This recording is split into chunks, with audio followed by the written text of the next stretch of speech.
Well, viewers, we are showing you these visuals from the Ram Lila Maidan, where at the moment on the stage there are presence of all the top BJP leaders. In the center, we can see that at the moment the chief ministers of the BJP ruled states have started to come in on the chairs, sitting. Chief Minister Pramod Sawant, we have Ajit Pawar, Deputy Chief Minister Maharashtra, Eknath Shinde, Deputy Chief Minister Maharashtra, Devendra Fadnavis, Chief Minister Maharashtra. In fact, there is Mohan Maji, Chief Minister of Odisha, Nayab Singh Saini, Chief Minister of Haryana. They have all the Chief Ministers from the BJP ruled state have come in. That is Nayab Saini there waving to the crowd along with Tarun Chugh.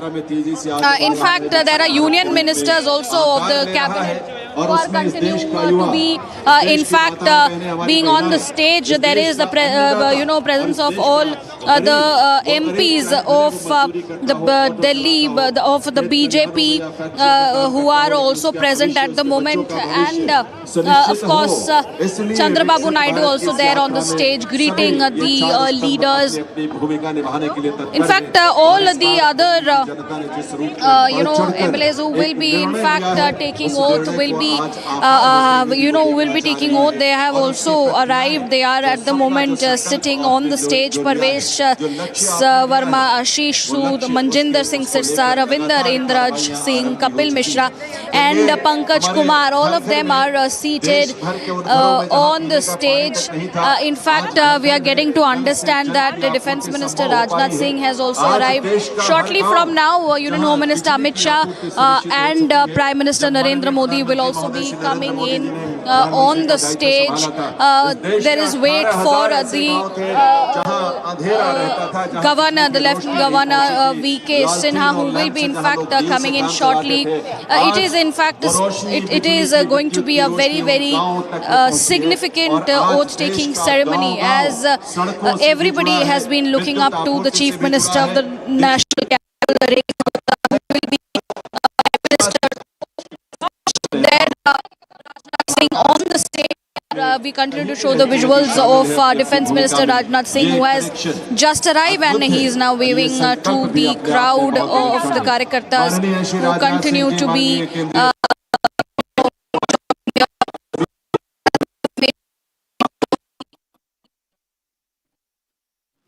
Well, that was Riyanka bringing us the live updates from Ram Lila Maidan. There you saw Rajnath Singh, Defence Minister, there on the podium, and we also saw Hardeep Singh Puri there just making his way into the Ram Lila Maidan. The Prime Minister and the Union Home Minister are all set to arrive very shortly right now, and the security has been heightened ahead of the Prime Minister's arrival. There you see Devendra Fadnavis, Eknath Shinde, Ajit Pawar and Brajesh Pathak, all the NDA ministers as well as BJP chief ministers are all on the stage for the star-studded oath-taking ceremony of Rekha Gupta, the fourth woman chief minister of the national capital. She's all set to take oath, and along with her, 6 other ministers will also be swearing in as part of her cabinet. So it will be Rekha Gupta, who will be the chief minister, plus 6 other cabinet ministers. They will be taking oath today at the grandest of stages at the Ram Lila Maidan, and the countdown has begun for the oath-taking ceremony. But before that, all eyes are on the Prime Minister's arrival, and even as we get you the latest from Ram Lila Maidan, we have Riyanka right there at the venue. Riyanka, what's happening? How long before the Prime Minister and the Union Home Minister make their way into the Ram Lila Maidan?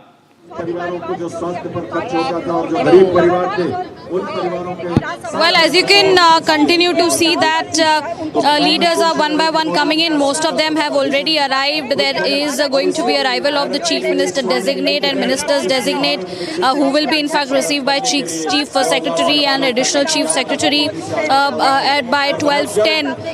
Around 12:25 is the timing of Prime Minister Narendra Modi. He will be in fact received by Home Minister and the Lieutenant Governor. At around 12:30, we will be seeing Prime Minister Modi arriving on the dais, and then there will be, the national anthem will be played by the police band. It is indeed a power-packed schedule that has been given out. All the guests have almost arrived Maidan, as we continue to show you, most of the chief ministers, I guess, have already arrived on the stage. There, Hardeep Puri on the stage at the moment, being, moving forward along with the Tarun Chugh, the BJP leader. Hardeep Puri greeting there, Chandrababu Naidu. And other leaders of the Bharatiya Janata Party, the top brass of the Bharatiya Janata Party is going to be coming here on the stage any time from now. But, all the chief ministers from the NDA ruled states have already made their way. They're already sitting on the stage. We can see in the front row Pramod Sawant, we can see Eknath Shinde, Devendra Fadnavis, Ajit Pawar from Maharashtra. We can also see that union ministers are also sitting on the stage. Basuri Swaraj, Kamaljeet Sherawat, Manoj Tiwari, Rambir Bidhuri. All these leaders are also present on the stage. In fact, other leaders as well continue to come in, and we have information that Home Minister Amit Shah has also arrived at Ram Lila Maidan, and shortly from now Home Minister will be coming up on the stage, and we will be getting in those visuals as the Home Minister comes on the stage. And after that there will be the arrival of Prime Minister Narendra Modi. Everybody is waiting for that moment. At the moment, chants of Bharat Mata Ki Jai is echoing at the entire Ram Lila Maidan. So yes, it is going to be a very, very eventful oath ceremony. Vande Shri Narendra Modi Zindabad. Vande Shri Narendra Modi Zindabad. Shri Narendra Modi Zindabad. Bharat Mata Ki.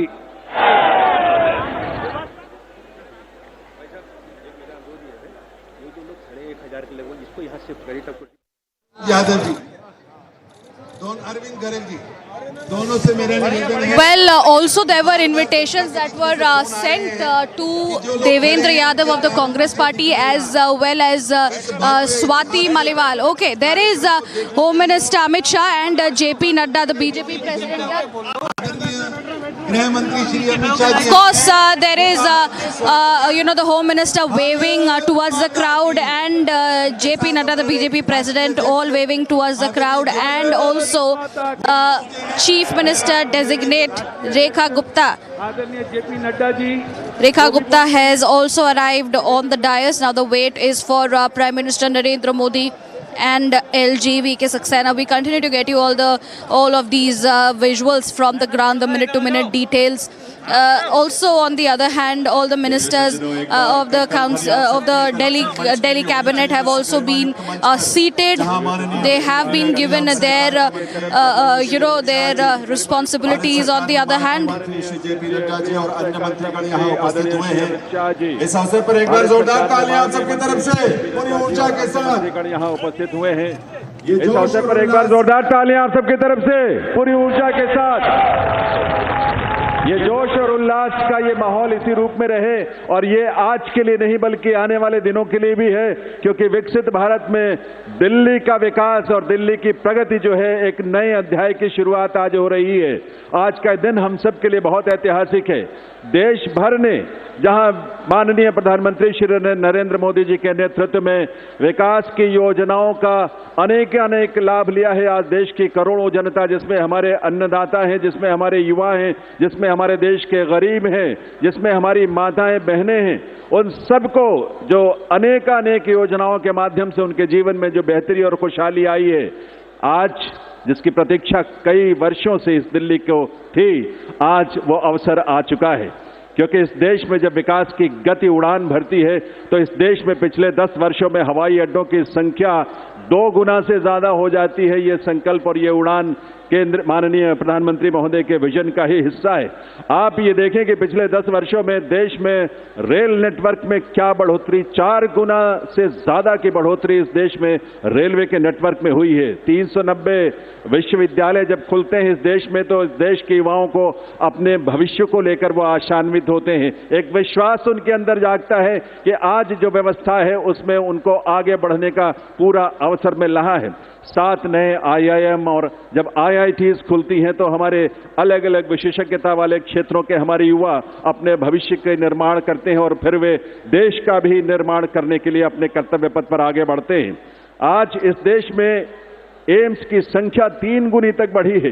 स्वास्थ्य के क्षेत्र में अद्भुत सुधार और व्यापक स्तर पर तमाम प्रयास हुए हैं और उन प्रयासों का परिणाम भी हम देखते हैं। जब 51 करोड़ जनधन खाते इस देश में खुलते हैं तो इस देश में, इस देश की व्यवस्था और इस देश की आर्थिक प्रगति के साथ इस देश के गरीब, इस देश के आम से आम जनता भी उससे जुड़ती है और इस तरह से अपने आप को विकास में भागीदार बनाती है और विकास की इस यात्रा में आगे बढ़ने का संकल्प लेती है।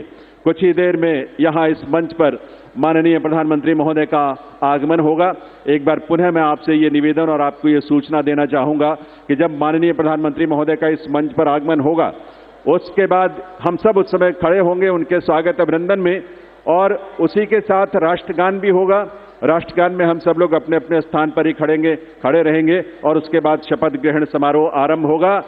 कार्यक्रम जो शपथ ग्रहण की प्रक्रिया है वो पूरी होगी, उसके बाद भी राष्ट्रगान होगा, उसकी सूचना आपको दी जाएगी और उस समय भी हम अपने अपने स्थान पर खड़े होकर राष्ट्रगान में शामिल होंगे। तो ये अवसर, पीछे जो लोग भी बैठे हैं और हमारी बाईं तरफ जो पैसेज में रास्ते में जो लोग खड़े हैं वो कृपया उनसे निवेदन है कि अगर वो दाहिने वाले हिस्से में दीर्घाएं जहां पर कुर्सियां भी उनके लिए उपलब्ध हो सकती हैं वहां पहुंच जाए तो बहुत बेहतर होगा।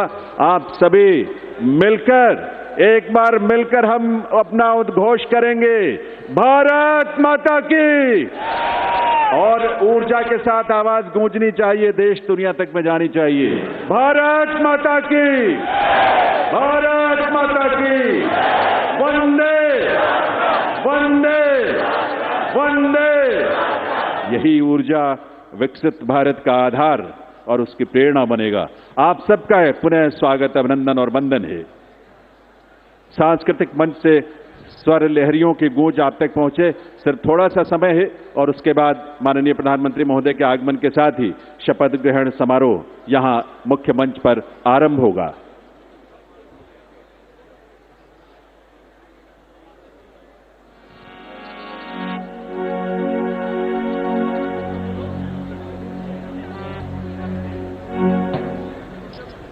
एक बार सभी जय घोष करेंगे।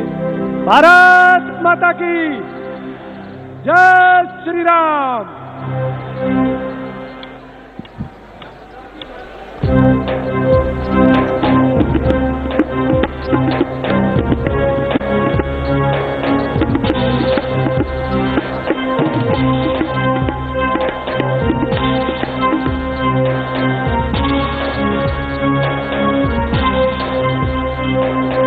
Namami Bharat Namo Namo. Well, the wait is on, viewers, for the Prime Minister's arrival. You can see on stage JP Nadda, Union Home Minister Amit Shah, Defence Minister Rajnath Singh, Chandrababu Naidu, Pawan Kalyan, Devendra Fadnavis, and the list goes on and on because it's a star-studded affair at the Ramlila Maidan as Delhi's 4th woman Chief Minister, Rekha Gupta, will take oath and she will be stepping into her new responsibilities from today. Riyanka is there at the venue. Riyanka, the countdown has begun for the oath taking, but everybody is eagerly waiting for the Prime Minister's arrival. Take us through what's happening at the Ramlila Maidan, how the atmosphere is, and more. Well, absolutely, Deepak. The atmosphere is full of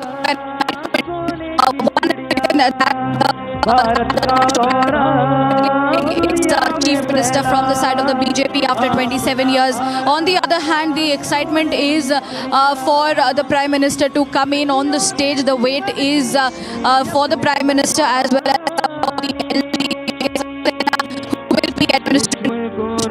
she is already on the stage, and we have also seen Home Minister Amit Shah Home Minister Amit Shah also on the stage, seated alongside the Defence Minister Rajnath Singh.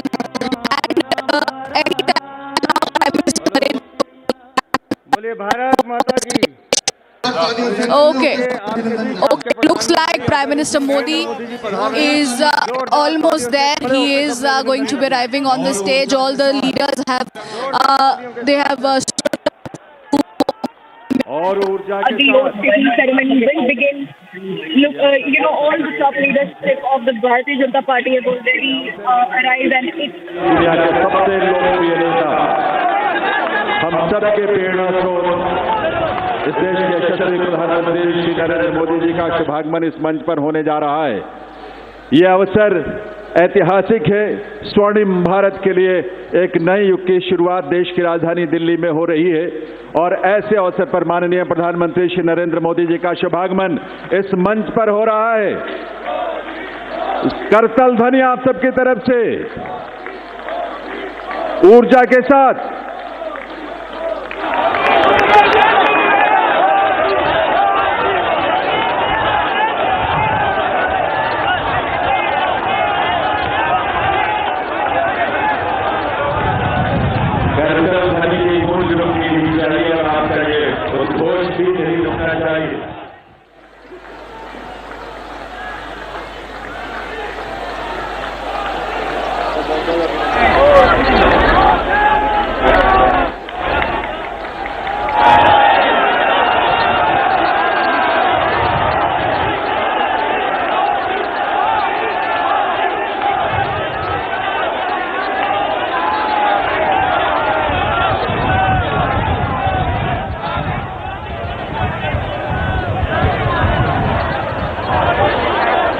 सभी अपने अपने स्थान पर ही खड़े होंगे, क्योंकि कुछ ही पलों में राष्ट्रगान भी होगा, इसलिए आप सभी अपने अपने स्थान पर ही खड़े रहेंगे। ये अवसर ऐतिहासिक है दिल्ली की जनता के लिए, दिल्ली के लाखों करोड़ों परिवारों के लिए, लोगों के लिए। आज एक स्वर्णिम युग की शुरुआत इस देश की राजधानी दिल्ली में हो रही है देवी और सज्जनों। और इस अवसर पर जबकि शपथ ग्रहण समारोह आरंभ होने वाला है, इस देश के यशस्वी प्रधानमंत्री, विकसित भारत के शिल्पी माननीय श्री नरेंद्र मोदी जी का शुभागमन हम सबके बीच मंच पर हुआ है। पूरी ऊर्जा के साथ, करतल ध्वनि के साथ अभिनंदन और वंदन माननीय प्रधानमंत्री महोदय का।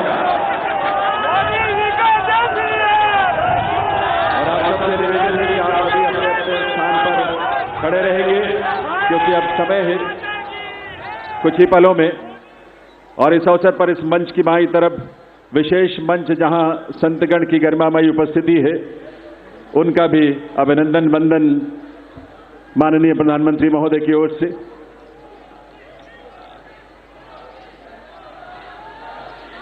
देवी सज्जनों, राष्ट्रगान के लिए आइए, हम सब अपने अपने स्थान पर खड़े रहेंगे राष्ट्रगान के लिए।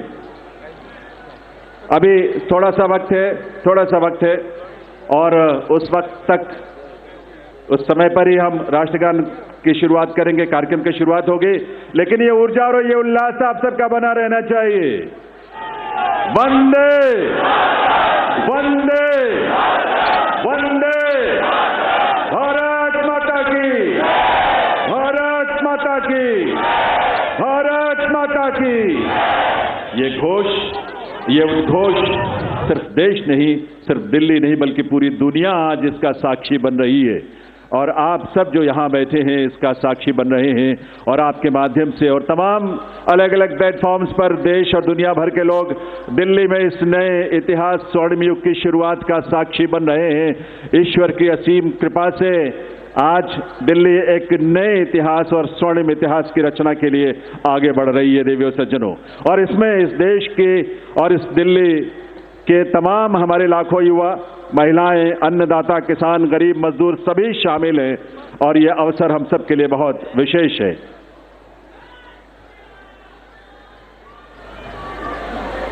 अभी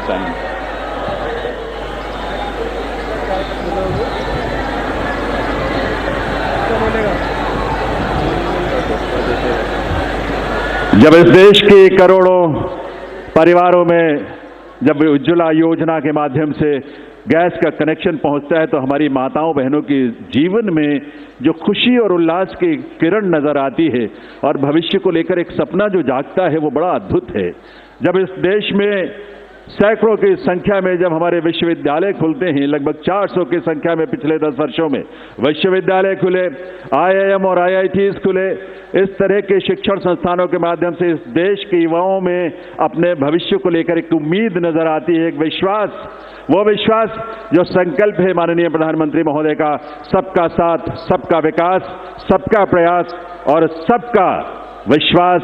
ये विश्वास आज इस देश को विकसित भारत की राह पर आगे बढ़ा रहा है और इसीलिए ये विकसित भारत की इस यात्रा में आज दिल्ली भी पूरे दिल से संकल्पों के साथ इसमें शामिल हो रही है इस रूप में। और ये डबल इंजन की सरकार इस दिल्ली शहर के और दिल्ली के राज्य में क्षेत्र में रहने वाले हमारे लाखों परिवारों की उम्मीदों को साकार करने के लिए आज एक स्वर्णिम शुरुआत कर रही है।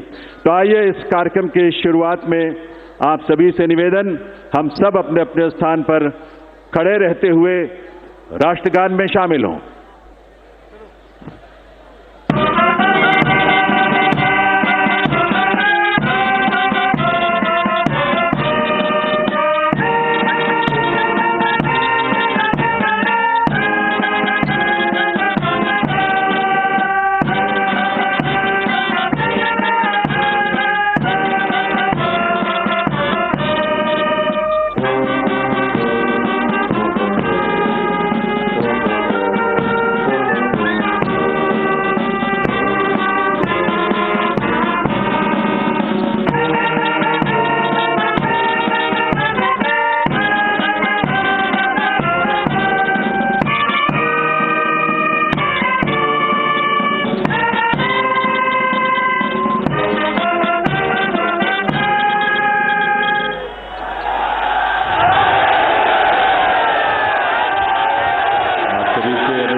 आप सभी से अनुरोध है, आप सभी अपने अपने स्थान पर बैठें, अपना स्थान ग्रहण करें।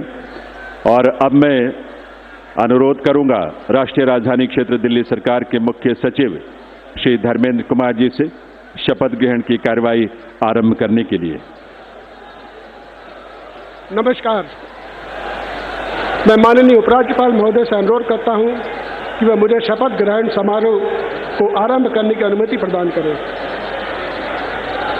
मैं माननीय उपराज्यपाल महोदय से अनुरोध करता हूं कि वे गृह मंत्रालय भारत द्वारा जारी मुख्यमंत्री एवं मंत्रिपरिषद की नियुक्ति की अधिसूचना पढ़ने की अनुमति प्रदान करें। गृह मंत्रालय अधिसूचना नई दिल्ली 20 फरवरी 2025 का 891 श्रीमती राष्ट्रपति श्रीमती रेखा गुप्ता को उनके शपथ ग्रहण करने की तिथि से राष्ट्रीय राजधानी क्षेत्र दिल्ली के मुख्यमंत्री के रूप में नियुक्त करती है।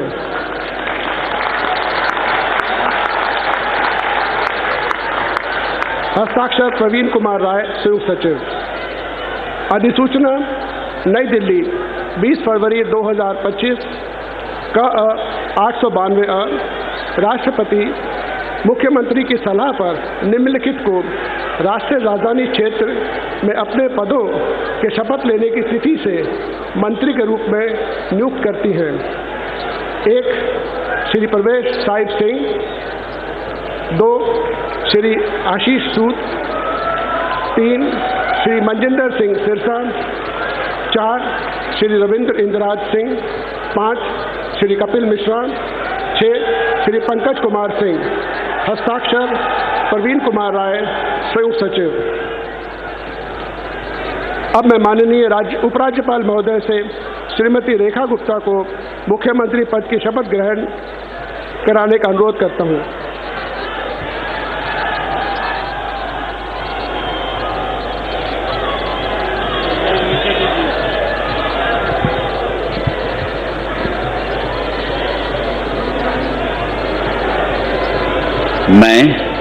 मैं रेखा गुप्ता ईश्वर की शपथ लेती हूँ कि मैं विधि द्वारा स्थापित भारत के संविधान के प्रति सच्ची श्रद्धा और निष्ठा रखूंगी। मैं भारत की प्रभुता और अखंडता अक्षुण्ण रखूंगी। मैं मुख्यमंत्री के रूप में अपने कर्तव्यों का श्रद्धापूर्वक और शुद्ध अंतःकरण से निर्वहन करूंगी तथा मैं भय या पक्षपात, अनुराग या द्वेष के बिना सभी प्रकार के लोगों के प्रति संविधान और विधि के अनुसार न्याय करूंगी। मैं रेखा गुप्ता ईश्वर की शपथ लेती हूँ कि जो विषय मुख्यमंत्री के रूप में मेरे विचार के लिए लाया जाएगा अथवा मुझे ज्ञात होगा, उसे किसी व्यक्ति या व्यक्तियों को तब के सिवाय जबकि ऐसे मुख्यमंत्री के रूप में अपने कर्तव्यों के सम्यक निर्वहन के लिए ऐसा करना अपेक्षित हो, मैं प्रत्यक्ष या अप्रत्यक्ष रूप से संसूचित या प्रकट नहीं करूंगी।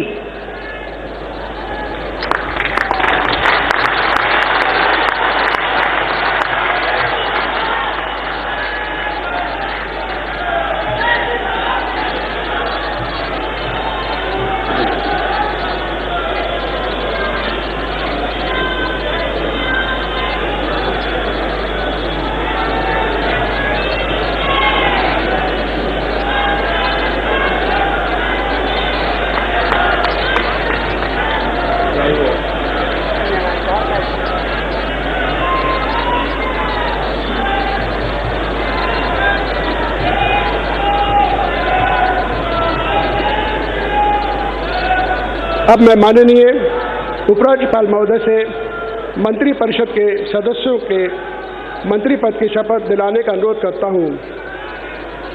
श्री प्रवेश साहिब सिंह।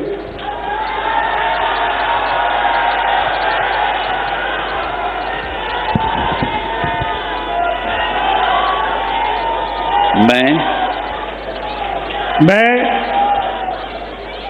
परवेश साहिब सिंह ईश्वर की शपथ लेता हूं कि मैं विधि द्वारा स्थापित भारत के संविधान के प्रति सच्ची श्रद्धा और निष्ठा रखूंगा। मैं भारत की प्रभुता और अखंडता को अक्षुण्ण रखूंगा। मैं मंत्री के रूप में अपने कर्तव्यों का श्रद्धापूर्वक और शुद्ध अंतःकरण से निर्वहन करूंगा। मैं भय या पक्षपात, अनुराग या द्वेष के बिना सभी प्रकार के लोगों के प्रति संविधान और विधि के अनुसार न्याय करूंगा। मैं परवेश साहिब सिंह ईश्वर की शपथ लेता हूं कि जो विषय मंत्री के रूप में मेरे विचार के लिए लाया जाएगा अथवा मुझे ज्ञात होगा, उसे किसी व्यक्ति या व्यक्तियों को तब के सिवाय जबकि ऐसे मंत्री के रूप में अपने कर्तव्यों के सम्यक निर्वहन के लिए ऐसा करना अपेक्षित हो, मैं प्रत्यक्ष अथवा अप्रत्यक्ष रूप से संसूचित या प्रकट नहीं करूंगा। जय हिंद।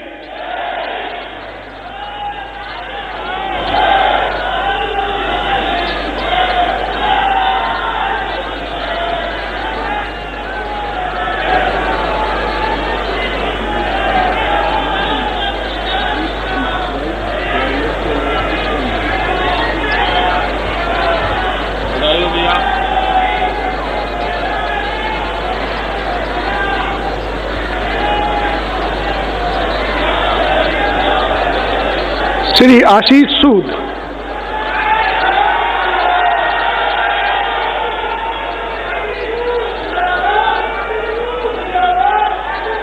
मैं आशीष सुशीला मदन गोपाल सूद ईश्वर की शपथ लेता हूं कि मैं विधि द्वारा स्थापित भारत के संविधान के प्रति सच्ची श्रद्धा और निष्ठा रखूंगा। मैं भारत की प्रभुता और अखंडता को अक्षुण्ण रखूंगा। मैं मंत्री के रूप में अपने कर्तव्यों का श्रद्धापूर्वक और शुद्ध अंतःकरण से निर्वहन करूंगा तथा मैं भय या पक्षपात, अनुराग या द्वेष के बिना सभी प्रकार के लोगों के प्रति संविधान और विधि के अनुसार न्याय करूंगा। मैं आशीष सुशीला मदन गोपाल सूद ईश्वर की शपथ लेता हूं कि जो विषय मंत्री के रूप में मेरे विचार के लिए लाया जाएगा अथवा मुझे ज्ञात होगा, उसे किसी व्यक्ति या व्यक्तियों को तब के सिवाय जबकि ऐसे मंत्री के रूप में अपने कर्तव्यों के सम्यक निर्वहन के लिए ऐसा करना अपेक्षित हो, मैं प्रत्यक्ष अथवा अप्रत्यक्ष रूप से संसूचित या प्रकट नहीं करूंगा। भारत माता की जय।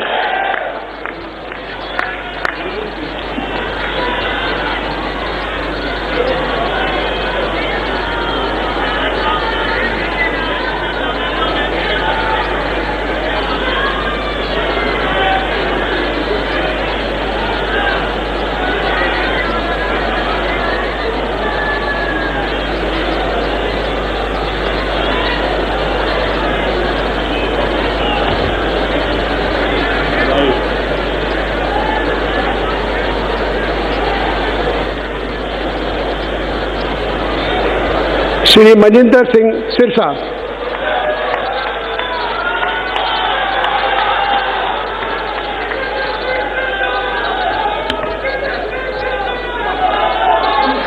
मैं ਮਨਜਿੰਦਰ ਸਿੰਘ ਸਿਰਸਾ ਪਰਮਾਤਮਾ ਦੀ ਸਹੁੰ ਚੁੱਕਦਾ ਹਾਂ ਕਿ ਕਾਨੂੰਨ ਵੱਲੋਂ ਸਥਾਪਿਤ ਭਾਰਤ ਦੇ ਸੰਵਿਧਾਨ ਲਈ ਸੱਚੀ ਸ਼ਰਧਾ ਅਤੇ ਵਫਾਦਾਰੀ ਰੱਖਾਂਗਾ। ਮੈਂ ਭਾਰਤ ਦੀ ਪ੍ਰਭੁਤਾ ਅਤੇ ਅਖੰਡਤਾ ਬਰਕਰਾਰ ਰੱਖਾਂਗਾ। ਮੈਂ ਮੰਤਰੀ ਦੇ ਰੂਪ ਵਿੱਚ ਆਪਣੇ ਕਾਰਜਾਂ ਦਾ ਨੈਤਿਕ ਤੌਰ ਤੇ ਸ਼ਰਧਾਪੂਰਵਕ ਜ਼ਿੰਮੇਵਾਰੀ ਨਿਭਾਉਂਦੇ ਅਤੇ ਮੈਂ ਡਰ ਪੱਖਪਾਤ ਵੈਰ ਵਿਰੋਧ ਤੋਂ ਬਿਨਾਂ ਸਾਰੇ ਲੋਕਾਂ ਦੇ ਪ੍ਰਤੀ ਸੰਵਿਧਾਨ ਅਤੇ ਕਾਨੂੰਨ ਮੁਤਾਬਕ ਨਿਆਂ ਕਰਾਂਗਾ। ਮੈਂ ਮਨਜਿੰਦਰ ਸਿੰਘ ਸਿਰਸਾ ਪਰਮਾਤਮਾ ਦੀ ਸਹੁੰ ਚੁੱਕਦਾ ਹਾਂ ਕਿ ਜੋ ਵੀ ਵਿਸ਼ਾ ਮੰਤਰੀ ਦੇ ਰੂਪ ਵਿੱਚ ਮੇਰੇ ਵਿਚਾਰ ਅਧੀਨ ਲਿਆਂਦਾ ਜਾਏਗਾ ਜਾਂ ਮੈਨੂੰ ਪਤਾ ਹੋਏਗਾ, ਉਸ ਨੂੰ ਕਿਸੇ ਵਿਅਕਤੀ ਜਾਂ ਵਿਅਕਤੀਆਂ ਨੂੰ ਜਦੋਂ ਤੱਕ ਅਜਿਹਾ ਵਿਸ਼ਾ ਮੰਤਰੀ ਦੇ ਰੂਪ ਵਿੱਚ ਆਪਣੀਆਂ ਜ਼ਿੰਮੇਵਾਰੀਆਂ ਨਿਭਾਉਂਦੇ ਹੋਏ ਲਾਜ਼ਮੀ ਨਾ ਹੋਵੇ, ਮੈਂ ਸਿੱਧੇ ਜਾਂ ਅਸਿੱਧੇ ਰੂਪ ਵਿੱਚ ਕਿਸੇ ਨੂੰ ਦੱਸਾਂਗਾ ਨਹੀਂ ਅਤੇ ਨਾ ਹੀ ਪ੍ਰਗਟ ਕਰਾਂਗਾ। ਭਾਰਤ ਮਾਤਾ ਕੀ ਵਾਹਿਗੁਰੂ ਜੀ ਕਾ ਖਾਲਸਾ, ਵਾਹਿਗੁਰੂ ਜੀ ਕੀ ਫਤਿਹ।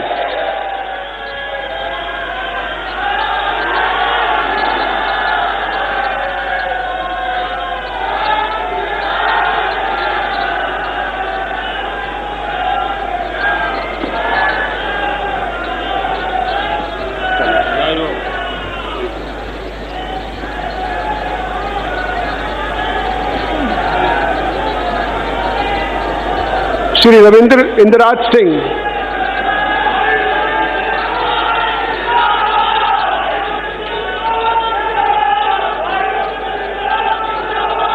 मैं रविंद्र इंद्राज सिंह ईश्वर की शपथ लेता हूं कि मैं विधि द्वारा स्थापित भारत के संविधान के प्रति सच्ची श्रद्धा और निष्ठा रखूंगा। मैं भारत की प्रभुता और अखंडता अक्षुण्ण रखूंगा। मैं मंत्री के रूप में अपने कर्तव्यों का श्रद्धापूर्वक और शुद्ध अंतःकरण से निर्वहन करूंगा तथा मैं भय या पक्षपात, अनुराग या द्वेष के बिना सभी प्रकार के लोगों के प्रति संविधान और विधि के अनुसार न्याय करूंगा। मैं रविंद्र इंद्राज सिंह ईश्वर की शपथ लेता हूं कि जो विषय मंत्री के रूप में मेरे विचार के लिए लाया जाएगा अथवा मुझे ज्ञात होगा, उसे किसी व्यक्ति या व्यक्तियों को तब के सिवाय जबकि ऐसे मंत्री के रूप में अपने कर्तव्यों के समय निर्वहन के लिए ऐसा करना अपेक्षित हो, मैं प्रत्यक्ष अथवा अप्रत्यक्ष रूप से संसूचित या प्रकट नहीं करूंगा। जय श्री राम।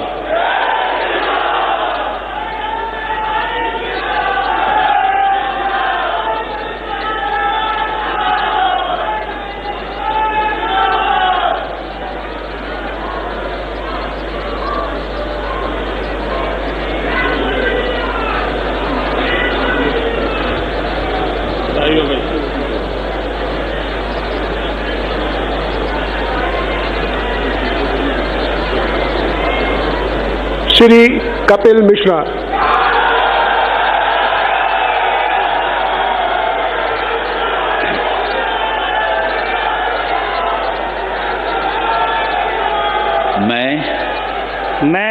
कपिल मिश्रा ईश्वर की शपथ लेता हूँ कि मैं विधि द्वारा स्थापित भारत के संविधान के प्रति सच्ची श्रद्धा और निष्ठा रखूँगा।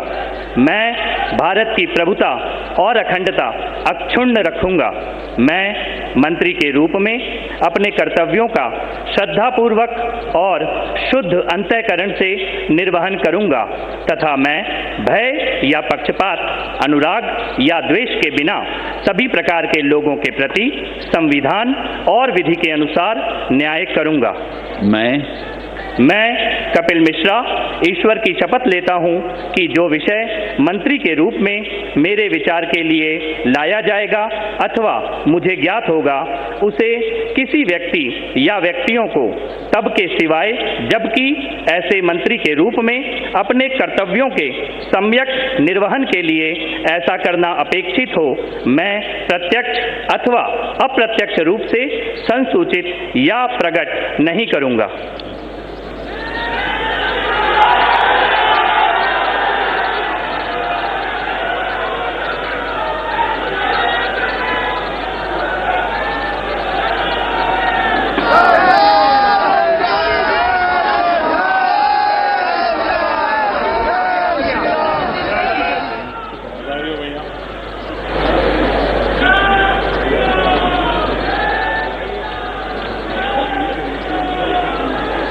श्री पंकज कुमार सिंह।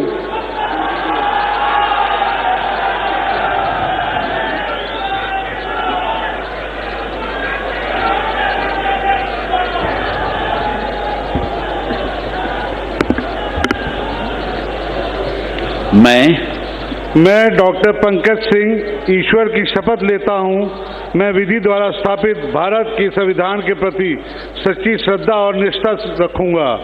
मैं भारत की प्रभुता और अखंडता को अक्षुण्ण रखूँगा। मैं मंत्री के रूप में अपने कर्तव्यों का श्रद्धापूर्वक शुद्ध अंतःकरण से निर्वहन करूँगा तथा मैं भय या पक्षपात, अनुराग या द्वेष के बिना सभी प्रकार के लोगों के बीच संविधान और विधि के अनुसार न्याय करूँगा। मैं डॉक्टर पंकज कुमार सिंह ईश्वर की शपथ लेता हूँ कि जो विषय मंत्री के रूप में मेरे विचार के लिए लाया जाएगा अथवा मुझे ज्ञात होगा उसे किसी व्यक्ति या व्यक्तियों को तब तक सिवाय जबकि ऐसे मंत्री के रूप में अपने कर्तव्यों के सम्यक निर्वहन के लिए ऐसा करना अपेक्षित हो मैं प्रत्यक्ष अथवा अप्रत्यक्ष रूप से संसूचित या प्रकट नहीं करूँगा। जय सिया राम।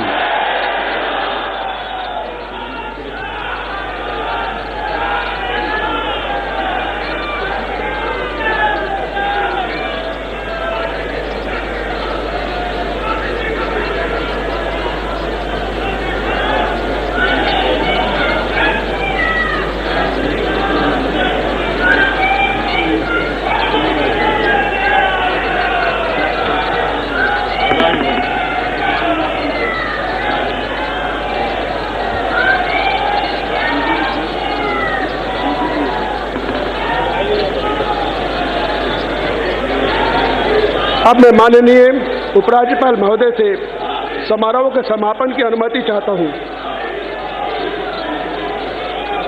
मैं सभी अतिथि गण से राष्ट्रगान हेतु अपने स्थान पर खड़े होने का अनुरोध करता हूं।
सब मिलकर घोष करेंगे, भारत माता की, भारत माता की।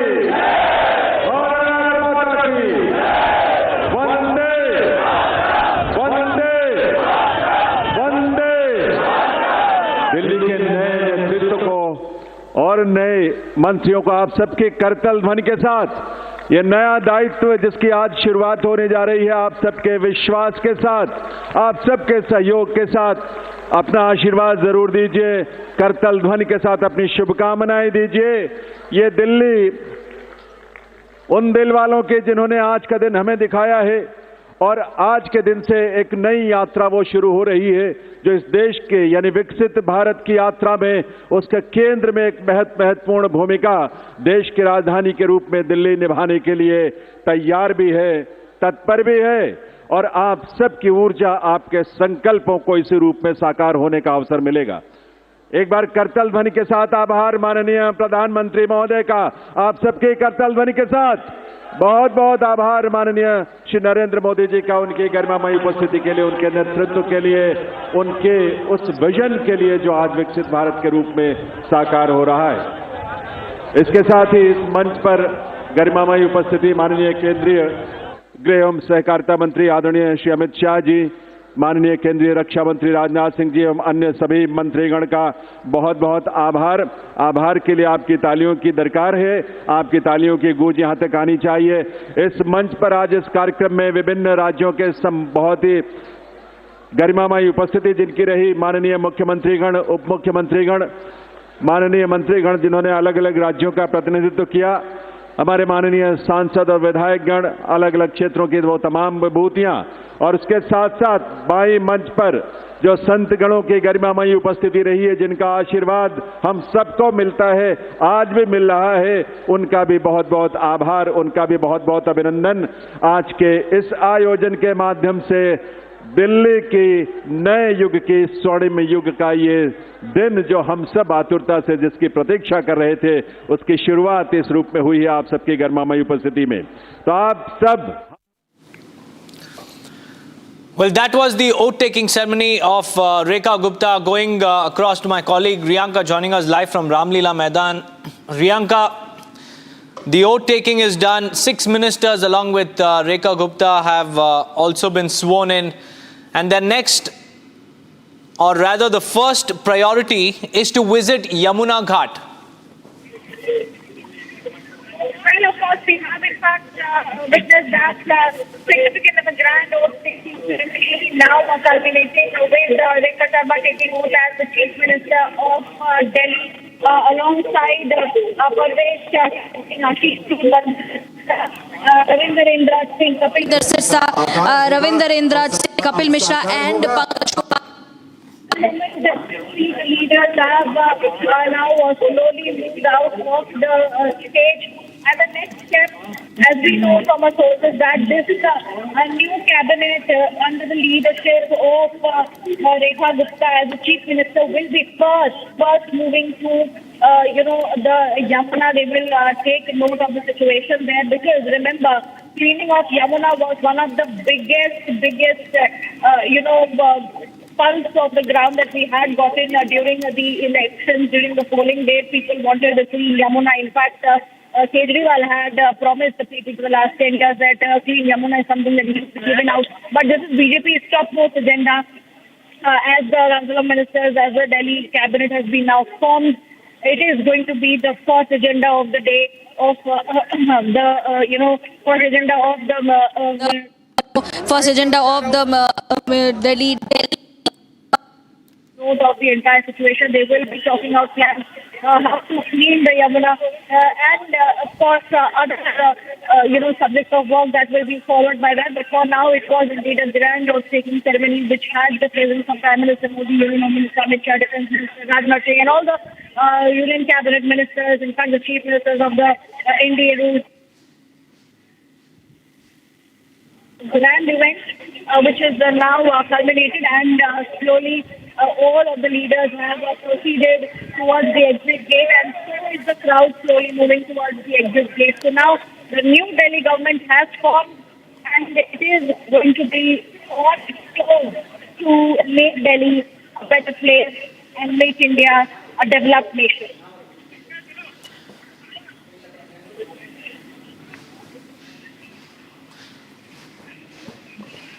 Right, Riyanka, thank you for joining me with all those details. that was a star-studded event. The Prime Minister, the Union Home Minister, Defence Minister Rajnath Singh, the BJP National President JP Nadda, along with all the NDA Chief Ministers were present, sharing the stage with Rekha Gupta in a display of political unity. And the moment will go down in history as Rekha Gupta took oath as the next Chief Minister of the national capital.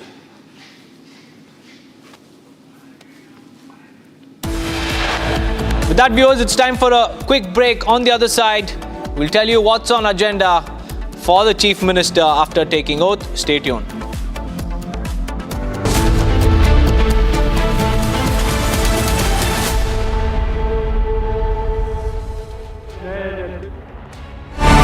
The Limitless India Youth Hackathon. Call for entries. Category 2. Reclaiming history, culture and tradition. Janani Janma Bhumischa Swargadapi Gariyasi. It is indeed a big moment of fortune and pride that we are all a part of this Bharata Desha. Reclaiming our Indian history, culture and tradition is one of the very many areas that this hackathon is being organized. Those youth under 30 are welcome to participate. Submit your entries by the 28th of February. Those of your innovative, research-driven, out-of-the-box ideas shall be reviewed by us, and those of you who are selected will get to present your ideas in Bharata Mandapam, New Delhi, in the august presence of the Honorable Prime Minister of India, Shri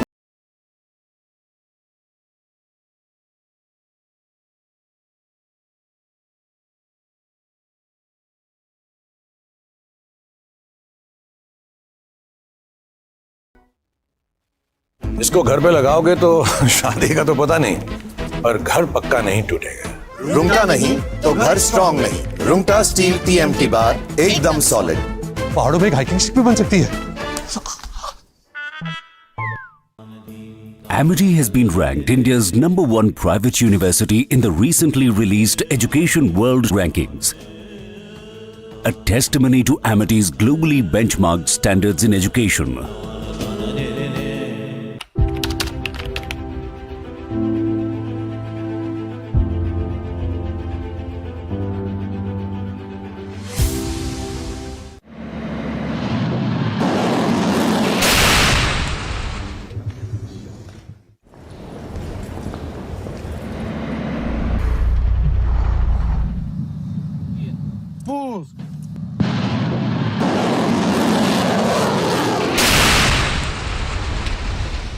Президент Юрий Ушаков.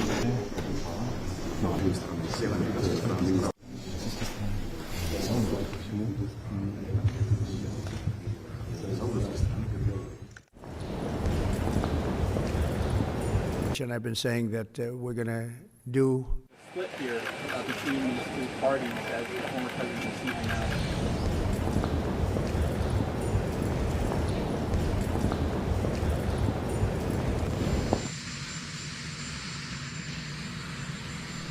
The Russia talks, your impression of how they went today, and if you're perhaps more confident or less confident of a deal after what happened today? Well, much more confident. They were very good. Russia wants to do something. They want to stop the savage barbarianism. I mean, what's going on over there? It's soldiers are being killed by the thousands on a weekly basis. It's ridiculous. As part of a peace deal with Putin, would you be willing to consider removing all American troops from Europe? Well, nobody's asked me to do that, so I don't think we'd have to do that. I wouldn't want to do that. But that question's never really come up. Sir, do you support stationing European peacekeeping troops in Ukraine as part of this peace deal? If they want to do that, that's great. I'm all for it. If they want to do that, I think that'd be fine. I mean, I know France has mentioned it. Others have mentioned it. UK has mentioned it. But if we have a peace deal, I think having troops over there from the standpoint of Europe, we won't have to put any over there because, we're very far away. But having troops over there would be fine. I would not object to it at all. And I'm very...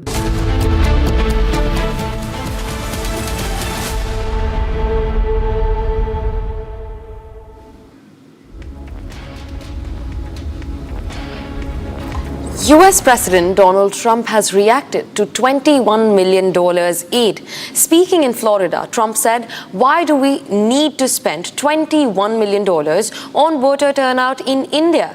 I guess they were trying to get somebody else elected. We've got to tell the Indian government this is a total breakthrough." In a big response over the $21 million which came into India through US aid, as also alleged by the BJP, for changing the voter turnout in the country, now US President Donald Trump has also responded. While speaking in Florida, Trump acknowledged that $21 million was sent to India and also questioned the sending of such a huge amount of money for voter turnout in India. He also speculated that the person sending the money was trying to get someone else elected in India. Now, this comes at the heels of fresh allegations against US aid, where they've been alleged to topple governments across the globe. Listen in to US President Donald Trump. And $21 million for voter turnout in India. What do we need to spend $21 million for voter turnout in India? Wow, $21 million. I guess they were trying to get somebody else elected. Wow, we ought to tell the Indian government, because when we hear that Russia spent about $2 in our country, it was a big deal, right? They took some internet ads for $2,000. This is a total breakthrough. $21 million for India elections. Viewers, you just heard US President Donald Trump, who acknowledged that indeed $21 million were pumped into India from the US aid to change the nature of the voter turnout and get someone else elected. Now, this comes fresh at the heels of multiple allegations against US aid, where they've been alleged of trying to influence voting and elections across the globe to topple governments that have a stronghold in various countries across the globe. And now US President Donald Trump has also acknowledged it. He said that why was there a need to spend or to send about $21 million to India to change the voter turnout? Viewers, for now, it's time to take a look at other stories that we're tracking at this hour from across Bharat in just 5 minutes. Take a look. First time MLA Rekha Gupta took oath as the National Capital's Chief Minister, capping the 11 days of suspense over who will be the next Delhi Chief Minister. Gupta was elected as the new Chief Minister unanimously during a BJP Legislative Party meeting yesterday. Bharatiya Janata party ने हमेशा जो कहा है वो किया है।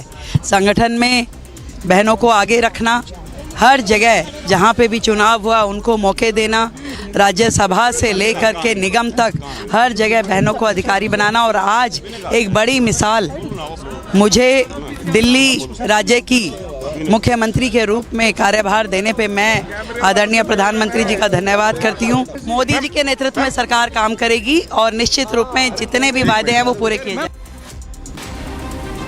The grand oath-taking ceremony for Chief Minister-elect Rekha Gupta took place today at the Lila Maidan.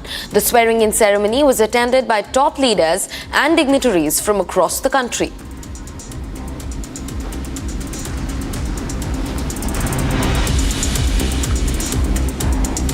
Following the death of a 20-year-old engineering student, a 3-member high-level committee has been constituted by the Odisha government, which visited the KIIT campus to probe into the matter. The committee includes office holders from Home Ministry, Women and Child Development and Education Department. The committee held discussions with various stakeholders on the matter. As per the direction of the state government, we have visited the campus, including the hostel and other areas also we are visiting. And we will submit our report appropriately to government. We have also met the Nepal delegation. We had a discussion and the state government is fully committed to take action as per law.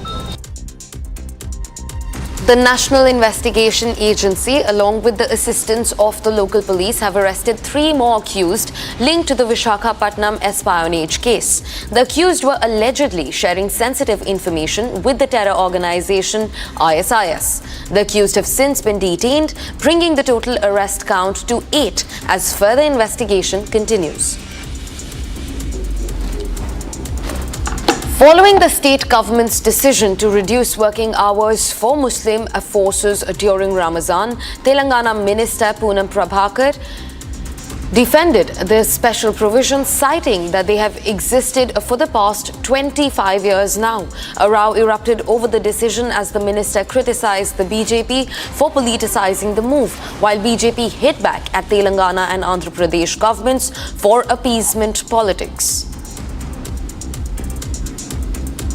ये ऐसी नई बात नहीं है, आज ही तेलंगाना कांग्रेस सरकार ऐसा कोई जीवो निकाला है, कोई सर्कुलर निकाला, ऐसा नहीं है।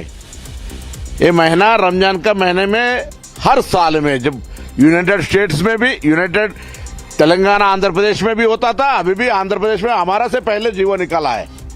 तो इसमें राजनीति करने का बंद करो और आगे सोच करे, तेलंगाना डेवलपमेंट करे, तरक्की करे और आगे बढ़े। 3 members of a family were injured in a car crash while rushing home following the death of 3 of their family members. 2 women and a teenage girl were found dead in Kolkata's Tangra area. Though it remains unclear whether it was a suicide or a murder, further probe is underway.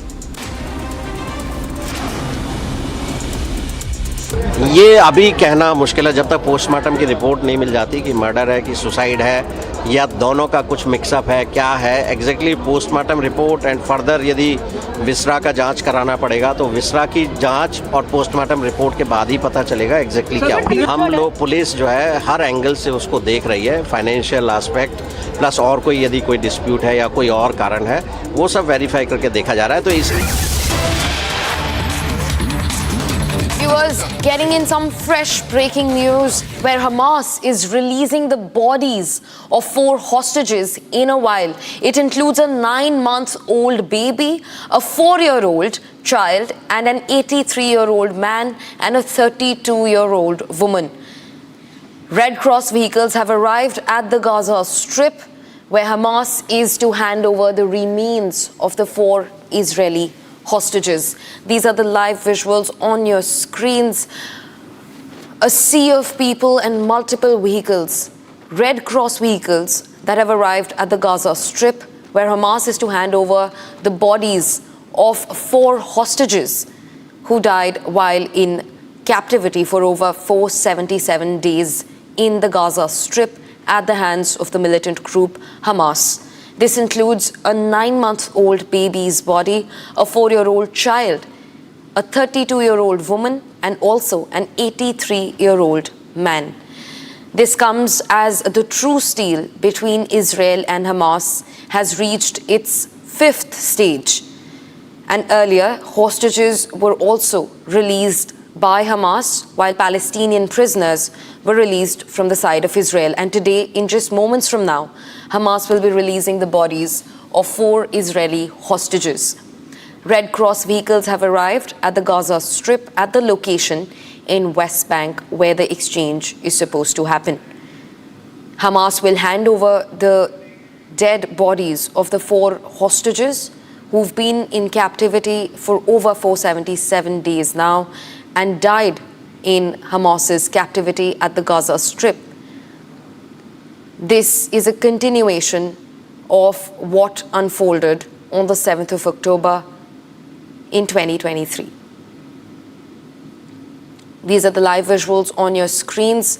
You can see Hamas militants standing firm with arms and Palestinian people, a sea of Palestinian people standing near the Hamas militants.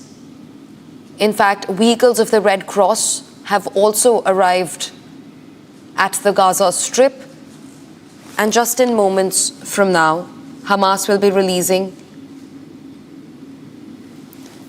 the remains of hostages, at least 4 of them. This includes a 32-year-old woman, a 9-month-old baby, a 4-year-old child, and an 83-year-old man. These visuals are live from Khan Yunis in the Gaza Strip, where Hamas is set to return the remains of 4 Israeli hostages in just moments from now.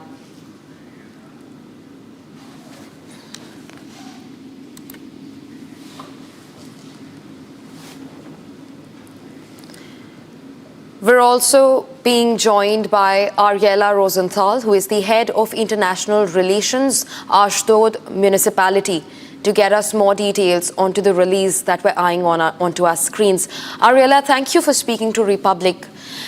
Tell us more about this release. Remains of 4 Israeli hostages, extremely unfortunate, which are to be released by Hamas in just moments from now. Talk to us about it, Ariela. Well, this is a very, very grieving day for the people of Israel, the Bibas family, and especially the children. That a 9-year-old was kidnapped along with his brother and the mother from the Gaza, from the 7th of October, from Nir Oz. It's a very, very hard day for the people of Israel. We are grieving. They are the symbol of the 7th of October, of the horrific acts done by the Hamas, their torture, their rape, and their murdering of the people of Israel. So the channels here in Israel have decided not to show the ceremony or this unspeakable thing that they are demonstrating in Gaza with the coffins of the 4 hostages that have been killed by the Hamas and are on the way to the Red Cross and from there to Israel. But this is a very, very sad, grieving day for the people of Israel, for our beloved ones that were murdered, all because of being Jewish by this terrorist, barbaric, jihadistic organization. This is a horrific day. This is very, very hard for us. This is... Ariela, I have no words. Yes. Our hearts go out to everybody who are mourning this loss today. In fact, I also want to ask you, furthering the last question that I had, is Israel taking any steps in this direction now that at least 4 remains of 4 hostages are going to be brought back to the Israeli soil? Is there any statement from Prime Minister Benjamin Netanyahu or his war cabinet? Or are there any steps that Israel is eyeing after this? Currently, last night, the Prime Minister Netanyahu made a statement to the people of Israel, where he says, of course, that the state of Israel is grieving and we are in pain, and that he and the cabinet and the government of Israel is determined to ensure that this will never happen again to the people of Israel and to the state of Israel. This is day of grief and mourn, and we are all united together, this morning. This is a very emotional thing for us. And I think we are putting this morning everything aside and no blame, just to bring them back. We will never know what happened that morning and when they were murdered in Gaza, because everybody around the world saw them bringing that the terrorists, took them from Nir Oz kibbutz into Gaza. So everybody saw them alive. What happened in Gaza is of course, of the Hamas. They killed them. Of course, they will come out and say that their death was because of the IDF and their bombardments, and they were killed. Of course, things will be checked here in Israel, and everything is, clarified and told. We don't keep our secrets. But everybody must be remembered that the Hamas is the one to be blamed, and they came and they captured, people that were sleeping in their beds and just took them to captivity in Gaza. Right, Ariela. Right.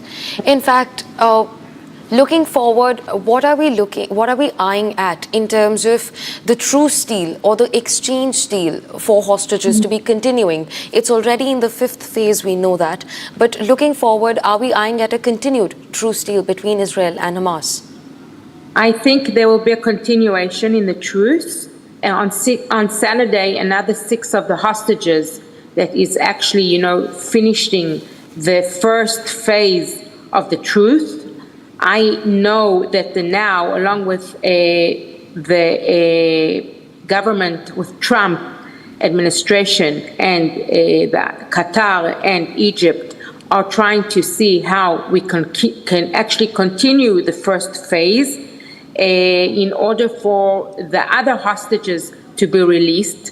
When I understand from the media that there are approximately another 54 hostages that are alive in the 74 that are still to come.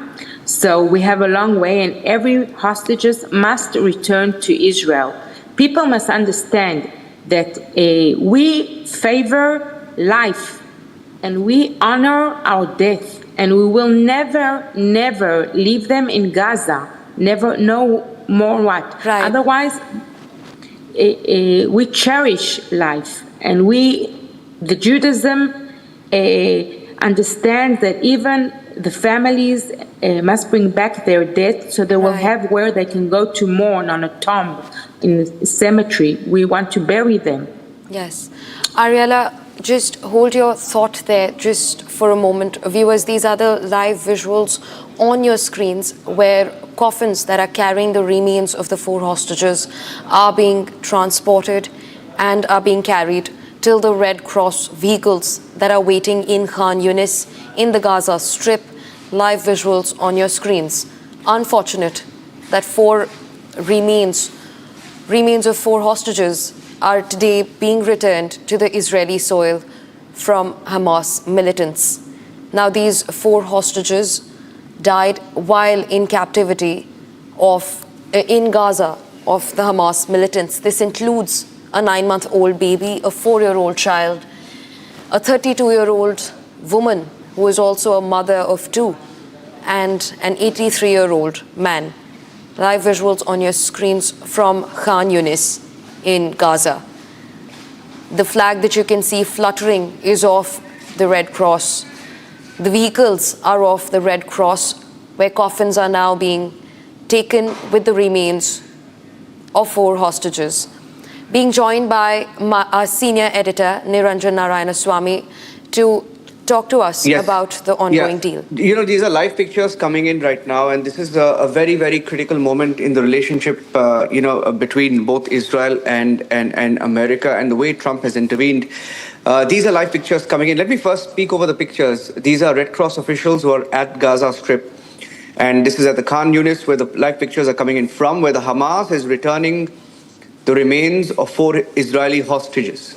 You heard that very, very emotional message from Benjamin Netanyahu yesterday. He said it is going to be a very, very testing day for all of Israel and a turning point. He spoke about how he was heartbroken as they learned of the news of 4 of the hostages, including a mother and her 2 children, who have for long been feared dead. And this is the most shocking aspect of the brutality that Hamas has inflicted upon the people of Israel, who are many of whom were taken hostages in this attack that took place in October 2023. They included a mother, her 2 children, and Israel has been saying that they feared that they were dead. Their remains were kept with Hamas for all these months and years. We don't exactly know when they died, but their bodies have been kept by Hamas.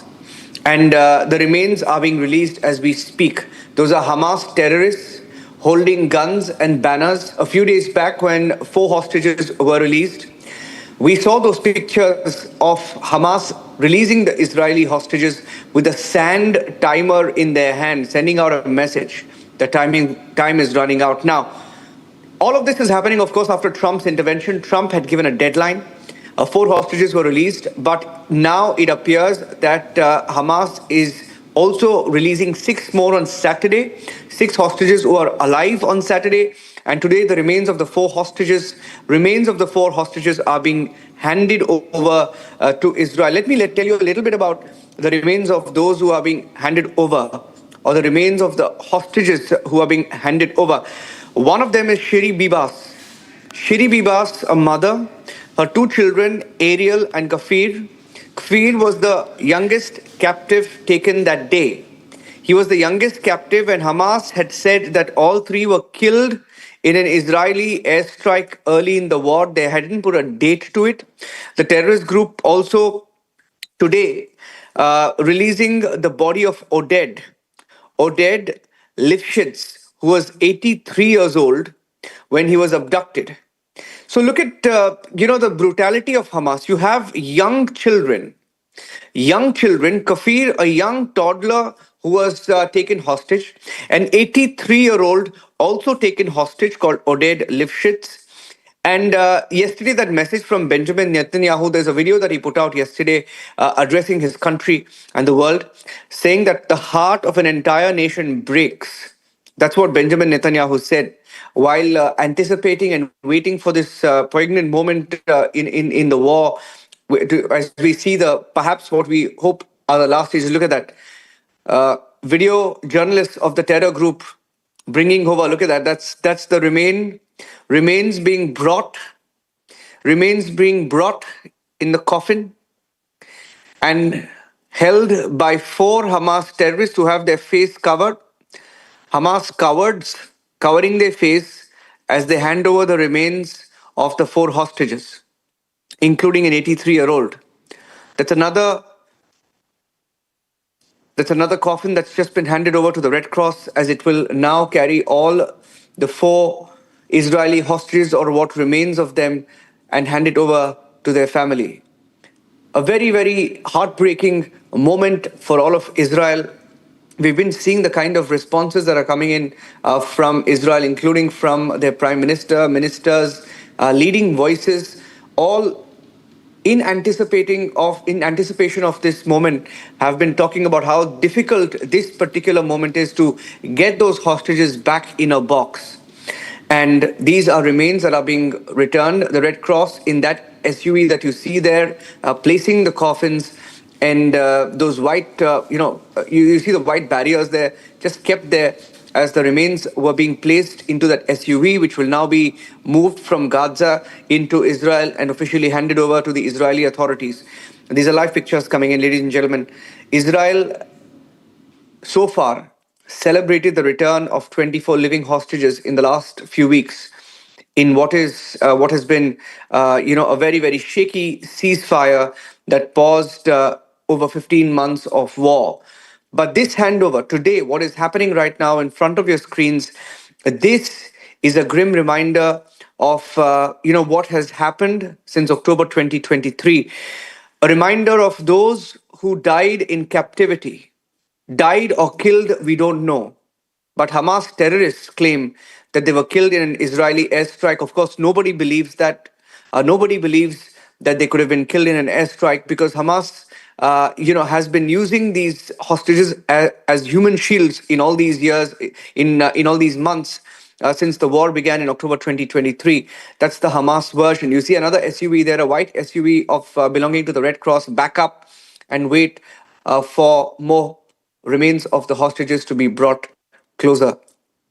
Those are live pictures coming in from Gaza, ladies and gentlemen.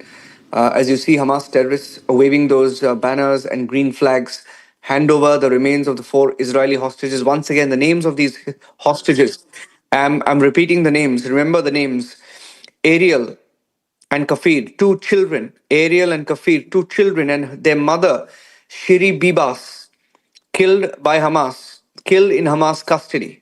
And the oldest of them all was 83 years old, who is Oded Lifshitz. And his remains too is being handed over to the Red Cross, which will formally hand the remains back to the Israeli authorities. Look at that. As those video journalists of the Hamas move, you can see 4 more Hamas terrorists bring the remains of another Israeli hostage. You see that hostage there being brought in a coffin and being placed in another white SUV, which is packed up and is waiting for the coffin to be placed there. It will now be crossing over to Israel from the Gaza Strip. You see the black and the white barriers. There are white barriers placed so that the cameras don't really get a shot of the bodies being removed from the coffin. They will be removed from the coffin. The remains are being taken out of the coffin and placed onto another makeshift, a casket and kept there inside that white SUV before it crosses over. Now, these are grim images. And I just heard, the panelist who's also joining us live from Israel, from Ashdod, she was telling us a little bit more about, what this moment means for Israel and how difficult this particular moment is for them. And that's Ariela Rosenthal. Ariela Rosenthal is the head of international relations at Ashdod municipality. A very, very difficult moment, Ariela, as we look at these pictures. Tell us, I just want to hear from you, how difficult has it been for Israel to deal with this moment? You've been preparing for it. It was public knowledge that there were 4, remains that will be handed over. Some children, one 83-year-old, a senior citizen, right? Very, very, very grim images coming in. It's a very, very hard time for the state of Israel. We have been, since the 7th of October, going through a very hard time, trying every way to bring back our hostages. Yes, we did know for a long time that it may be that the Bibas family and more have been cruelly killed and murdered in captivity. But you never get ready for such a moment. I want you to understand, if you look how we cherish life and we try to, and we raise up our children with morals of love and understanding and accepting the other. Israel is a multicultural country that cherishes and praises life. And when you look now at the ceremony here in Gaza, where you see children with guns and praising such a sick ceremony and putting in this propaganda and these silent, praises of praising death and killing and brutality. This is something sick. I'm sorry. This is the new generation of the Hamas that is raising a new generation of terrorists. And I don't understand what's going on with the world. Wake up. Donations that the world has given for infrastructure and education to the people of Gaza. What has the Hamas terrorist organization done with all the donations? They are just praising and nourishing death and hatred instead of building a better future for their people. I'm looking and I don't understand what's going on. How can they do something? Stay with me. Looking at more pictures coming in. That's perhaps the last, of the bodies, the remains of the last hostage being brought out, handed over by Hamas to the Red Cross. Let it sink in. An infant was held hostage. An infant who perhaps died or was killed for several months. And his body, the infant's body, was kept by Hamas in all these months, and they didn't return even an infant's body. Let that sink in. If you're watching this live coverage, let that sink in. An infant's body was kept with Hamas in all of these months, and they are returning it now. And this is the tragedy of this war. And like our colleague from Israel was saying, there are children there, and I saw many children just running around with guns there at Gaza. You can see children, youth, many of whom in their teens, many of whom below the age of 15, many of whom I just saw some anywhere between 5 to 15 years of age there running around holding guns. This is the tragedy of the war that we are witnessing in Gaza. And the 4 SUVs that you see there with the 4 coffins of the 4 hostages, the remains of the 4 hostages have been loaded, and they will now move towards Israel and the remains will be handed over to Israel in a short while from now. Once again, Kafir Bibas, I'm repeating the name. Kafir Bibas was 9 months old. 9 months old. And from the description that we have of Kafir Bibas, just 9 months old, a red-headed infant, a toothless smile, when terrorists stormed into the family's home on the 7th of October 2023. His brother Ariel was 4 years old. And a video shot that day showed a terrified Shiri, the mother, swaddling the two boys as terrorists led them into Gaza. Those pictures were there as well. So this is a story to tell that after 15 months, 16 months of the war, their bodies are being handed over. A mother and her two children and an 83-year-old. Those SUVs of the Red Cross are just lining up. They will now merge into a convoy that will move from Gaza and proceed into Israel. And the husband of Shiri, who, along with her two boys, have been killed in Hamas custody. Her husband, Yarden Bibas, was also taken separately by Hamas terrorists. He too was kidnapped, but Yarden Bibas was released this month after 16 months in captivity. And relatives in Israel were clinging on to hope in all these months, marking the first and the second birthdays of the 9-year-old infant who was 9-month-old, I beg your pardon, when he was picked up by Hamas, kidnapped by Hamas. And the Bibas family had said that it would wait for identification procedures before acknowledging that it was indeed their loved ones who were dead. We don't know whether it is actually their loved ones or what is being claimed by the Hamas. And, to show solidarity. To show solidarity, supporters throughout Israel have worn orange, showing solidarity with the family. A reference to the two boys and the physical appearance. They had red hair, and a popular children's song was written in their honor. We're taking a short break here on Republic TV, but those are the pictures of the remains of the 4 Israeli hostages. They were killed in Hamas custody. Hamas terrorists didn't spare a 9-month-old, a 4-year-old, an 83-year-old, and a mother of the 2 children. They are returning to Israel in caskets, in 4 coffins. Taking a break.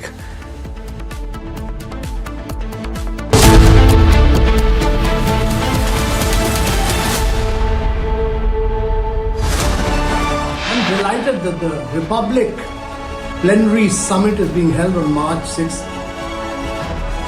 I've been a participant in the summit in earlier years. It's a remarkable event. I wish it all the best and all success.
Good afternoon, viewers. You're watching Republic TV, and I am Rekha Gupta with you on live and breaking. Let's take a quick look at all the headlines at this hour. मैं रेखा गुप्ता ईश्वर की शपथ लेती हूं कि मैं विधि द्वारा स्थापित भारत के संविधान के प्रति सच्ची श्रद्धा और निष्ठा रखूंगी. Rekha Gupta takes oath as the Delhi Chief Minister, the oath administered by Delhi Lieutenant Governor V.K. Saxena in presence of Prime Minister Narendra Modi, Home Minister Amit Shah and the NDA Chief Ministers.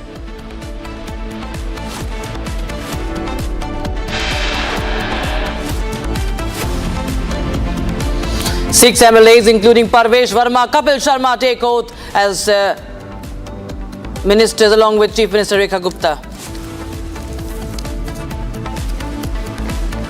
Prime Minister Modi and Home Minister Amit Shah to attend the NDA alliance meeting today in the national capital. Prime Minister to address the allies.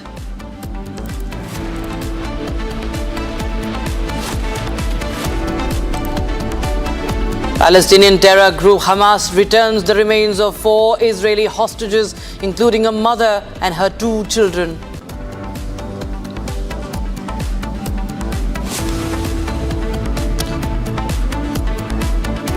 And $21 million for voter turnout in India. What do we need to spend $21 million for voter turnout in India?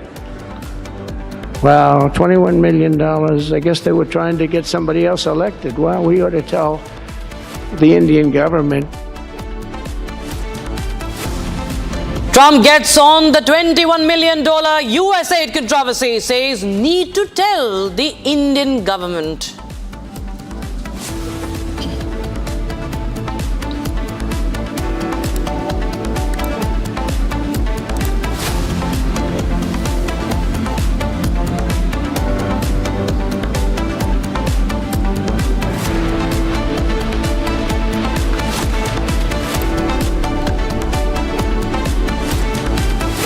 The US President Donald Trump has reacted to $21 million aid. Speaking in Florida, Trump said, and I quote him here, "Why do we need to spend $21 million on voter turnout in India? I guess they were trying to get somebody else elected. And we have to tell the Indian government that this is a total breakthrough," unquote. Viewers, this is a big indication, once again, that US intends to, in fact, expose the meddling in the polls in India. He has confirmed the meddling, and now he has said, at least that what he has said, he has claimed that he will tell the Indian government about it.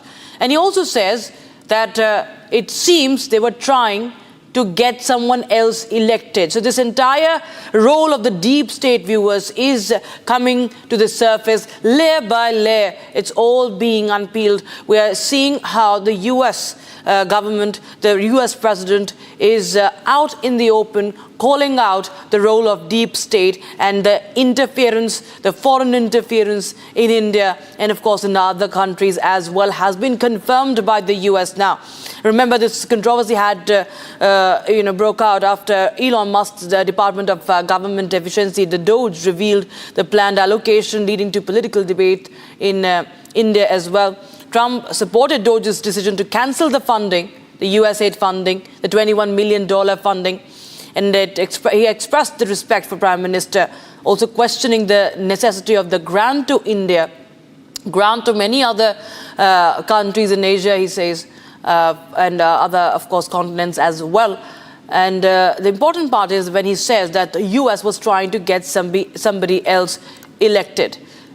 My colleague Deepak, in fact, is joining us live on the broadcast from our digital studio. He'll try and help us understand more about this. Deepak, this is, of course, another big statement from the United States president. And one by one, we see that the lens is now only on the US aid funding. And we need to understand that all these layers are slowly being peeled off.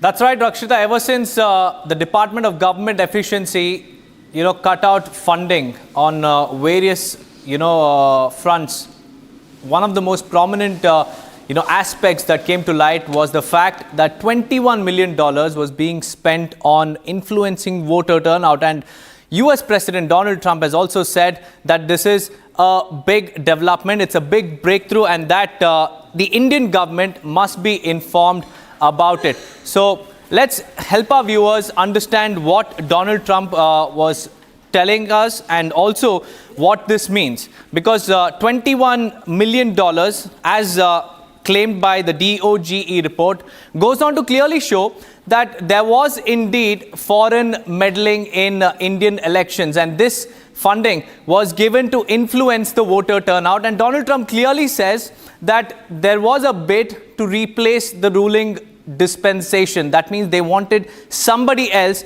to come to power. That's what Donald Trump said. Now let me take you through the quotes of what Donald Trump has said. Donald Trump has said that why do we need to spend $21 million on voter turnout in India? And furthermore, he goes on to say that this is indeed a big breakthrough. They were trying to get somebody else elected. This is the statement that Donald Trump has said, and he has said that we have got to tell the Indian government. This is US President Donald Trump just earlier today said that this is a total breakthrough and the Indian government must be informed about it. And he has also questioned why should US fund $21 million to influence voter turnout. Now, let's tell you more about this particular story. Unmasking deep state agents. So basically, funds to influence India's voter turnout have now been exposed. The report also clearly mentioned that $21 million were funneled into India, and Trump has gotten on this $21 million US aid controversy. It gets bigger and bigger by the day because everybody is questioning, did money go to the anti-Modi lobby? Because now the lens is on journalists as well as NGOs. Names of beneficiaries will be released soon. That's what all of this implies. It has been confirmed that money was indeed funneled, but names of journalists, NGOs are not yet known, and they will be released very, very soon. That's what Donald Trump has been hinting at. And this is what he has said, that it's a big breakthrough and the Indian government must be informed about it. Thanks so much, Deepak, for joining us and with that explanation of that story, viewers. In fact, Donald Trump has time and again now flagged ever since he has taken oath for the second time as the President of the United States. Viewers, India has spent more money in their own elections than even US have in the presidential elections, and the voter turnout has also been greater. So where was this money going? Why was this money being sent to India? That is the big question. Take a listen once again to what Donald Trump exactly said. And $21 million for voter turnout in India. What do we need to spend $21 million for voter turnout in India? Wow, $21 million. I guess they were trying to get somebody else elected. Well, we ought to tell the Indian government, because when we hear that Russia spent about $2 in our country, it was a big deal, right? They took some internet ads for $2,000. This is a total breakthrough. $21 million for India elections. Right, viewers, we have Mr. Alok Bansal, geopolitical expert, joining us on the broadcast. Mr. Bansal, well, US government has now confirmed that there was meddling in India, and the highlight of this is that why does India need $21 million? And that fact remains that India has spent billions and billions of dollars. If you talk about the currency, India has spent more money, and India has had a slightly greater turnout for its own elections in 2024. Well, where was this money going? Who was receiving it is the big question. And that Trump says that it seemed that someone else, they were trying to get someone else elected. See, there is no doubt that Government of India Election Commission has been incentivizing or trying to educate the voters to come and cast votes. So there is no need absolutely for a foreign agency to get involved in for persuading Indian voters to go and vote. They could have done as well in the United States. The fact of the matter is, what was their purpose is very clearly articulated by what President Trump has said. They probably wanted a regime change. And this is quite evident if you see the breakdown of the money that's been given by USAID. you'll find that after Ukraine, the highest amount of money was given to Bangladesh. And what was the result? We saw a regime change. So wherever this money was being given to bring about a change. And this was not being routed through State Department or anything. USAID was acting, I don't know at whose behest. And this is very important because what President Trump said, that after 2016 elections, there were allegations that Russians had funded elections in US to help Trump come to power, and which was a much smaller amount, for which a huge hue and cry was made in US media. So he was trying to say that here there is a very clear-cut evidence that they have given so much of money for Indian elections. And why should US be interested in incentivizing Indian voters to come and vote? So obviously it was intended for a change of regime. And that's what has been highlighted. And there is no doubt whatsoever what was the aim, because we have seen what happened in Bangladesh. You have very clear-cut inference to draw. Absolutely. In fact, the way Donald Trump called it as, it is a total breakthrough.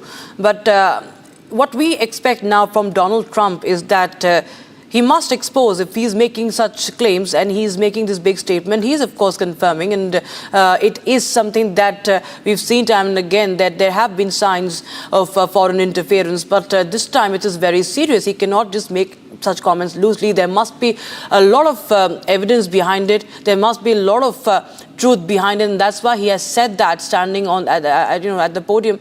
So how do you expect that, how quick we expect that Donald Trump should be telling the government about this?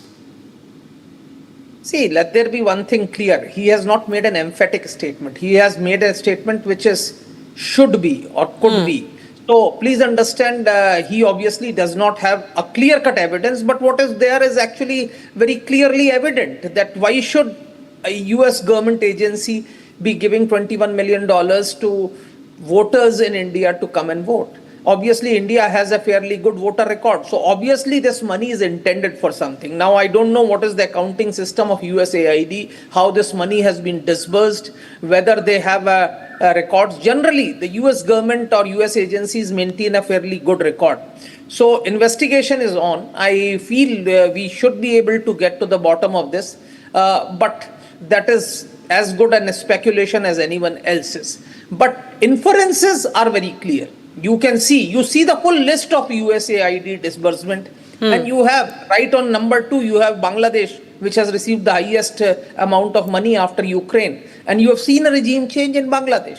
So obviously, all this money which was going was either for war or conflict or for regime changes. So obviously, whatever was given in India was also for regime change. Maybe not sufficient to inflict a regime change like in Bangladesh, which is relatively a smaller country, and the amount disbursed was much larger. But probably that's the issue that I think is very clearly evident, I think, from this list. Right. Thank you so much for joining us, Mr. Alok Bansal, with your thoughts on that story. It's a big charge, viewers, coming in. It's a big statement coming in from Donald Trump. In fact, now we have reactions coming in. The BJP, of course, is demanding answers, demanding that the people must be exposed. But now it's J&K Chief Minister Omar Abdullah reacting to the controversy, saying it is for the Americans who they want to give aid, and that there shouldn't be no foreign interference. Omar further went on to say that we do not see, I quote him here, we do not see foreign interference so far, and if there's been interference, then the ECI should issue a clarification, unquote. So it's of course putting the onus on the Election Commission of India. But he says that as of now, he hasn't realized anything. He doesn't feel that there has been any sort of interference. Take a listen and viewers to Omar Abdullah. तो सवाल क्या है ना? So he said कि उनको लगता है कि someone wanted to get someone else. वो अमेरिका तक है, एड उनका है, वो किसको देना चाहते हैं, किसको नहीं देना चाहते हैं, वो फैसला हमारा कहाँ पर है? So foreign interference Indian elections, foreign interference in the नहीं होना चाहिए, और वैसे भी ना foreign interference की फिलहाल कोई सबूत तो नजर नहीं आ रही है. हमें तो ना बताएं, इलेक्शन कमीशन को फिर इस चीज का जवाब देना होगा. क्या हमारे इलेक्शंस में कहीं पे फॉरेन इंटरफेरेंस हुआ है? क्योंकि अभी तक तो हम मान के चल रहे हैं कि हमारे इलेक्शन जो है फ्री और फेयर रहे हैं.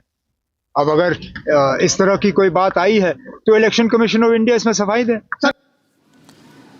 Right, viewers, that's one of the big stories that we are tracking for you today. Meanwhile, let's take a quick look at some more stories making news from across the country. This is Bharat in 2 minutes.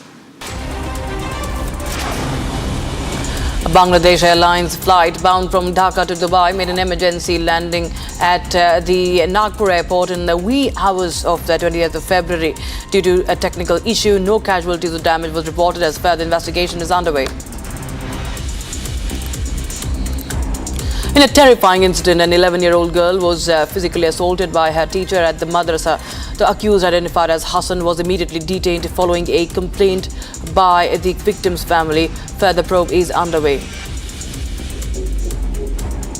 Following the death of a 20-year-old engineering student in Odisha's KIIT University, the management has shared that the university will issue a scholarship after the deceased. The management also met the deceased girl's family, assuring him that KIIT is committed to following investigation protocols. In yet another crackdown on drug trafficking, the Jammu and Kashmir police have nabbed 5 people for allegedly smuggling more than 10 kilograms of heroin valued at 55 crores. The accused are linked to a Pakistan-backed group and were caught smuggling drugs from Pakistan to India. According to sources, the money generated through drug sales were used for fueling terror activities across the borders. In a major operation at the Bengaluru airport, the Enforcement Directorate seized a large amount of foreign currency being smuggled to Colombo. The foreign currency is valued to be around 2.12 crore rupees, and 3 accused have been detained. NIA, along with the assistance of the local police, have arrested 3 more accused linked to the Visakhapatnam espionage case. The accused were allegedly sharing sensitive information with the terror organization ISIS. The accused have since been detained, bringing the total arrest count to 8 as further investigation continues.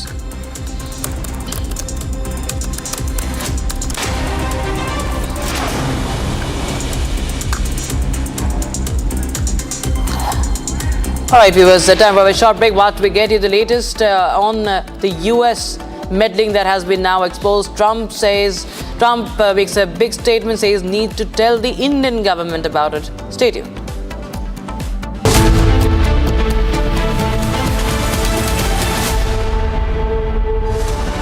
The Limitless India Youth Hackathon. Call for entries. Category 4. Equity and Empowerment. I'm delighted to hear of this new project which Republic TV is bringing to India. India is full of talent. Indian youth is perhaps the most promising asset of the world, not just of India. They need their moment in the sun. They need to be recognized. They need to be identified. And yes, they need to be praised. And I'm sure that this event organized by Republic will do all 3 for the younger generation.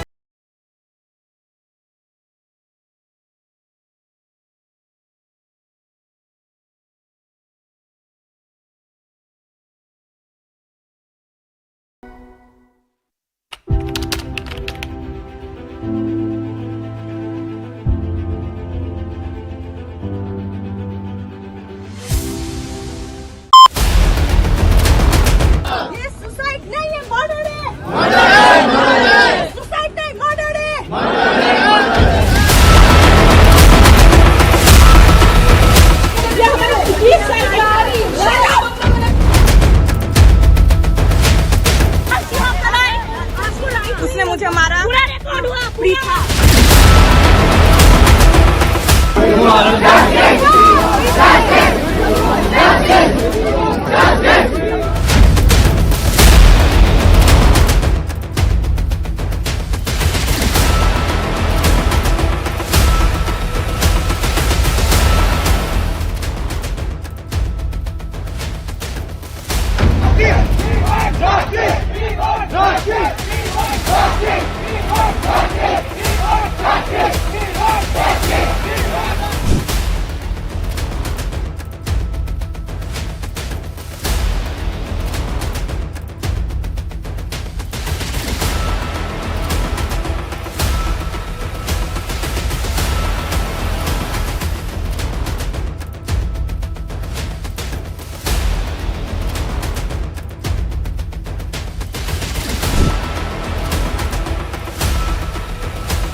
हमारा नाम अनिल प्रसाद यादव है, हम नेपाल से हैं। हम लोग KP8B hostel boys hostel में रहते हैं। हम लोग आज धक्के मार के निकाले हुए हैं आज बोल।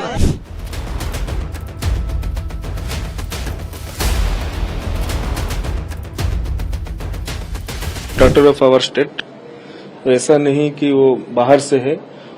इसके लिए हमें बहुत खेद है और भारत नेपाल का संपर्क को अच्छी तरह से फिर कैसे रिस्टोर किया जा सके, उड़ीसा का संपर्क कैसे रिस्टोर किया जा सके।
Hi there, we are proud to announce Republic Plenary 2025, a gigantic thought leadership summit for the youth.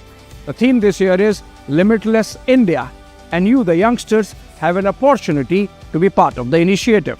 All you have to do is scan the barcode on your screen and send in your ideas on Limitless India. We will showcase the best pitch decks to the Honorable Prime Minister of India, Shri Narendra Modi, who is going to be the chief guest on March 6th. At the Bharat Mandapa. Scan the code on your screen or visit summit.republicworld.com and send in your pitch deck videos of under 5 minutes.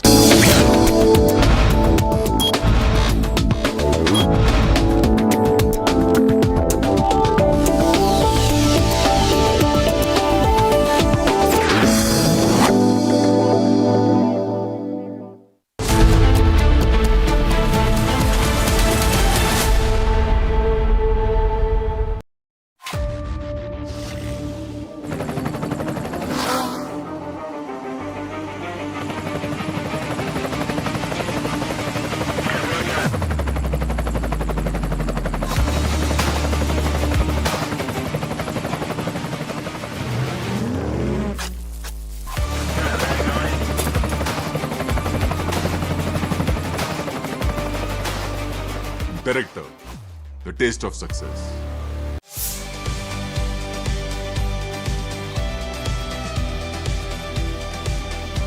Hello, I'm Harish Salve. I'm delighted to hear of this new project Republic TV is bringing to India. One of the headings, I believe, is about equity and empowerment.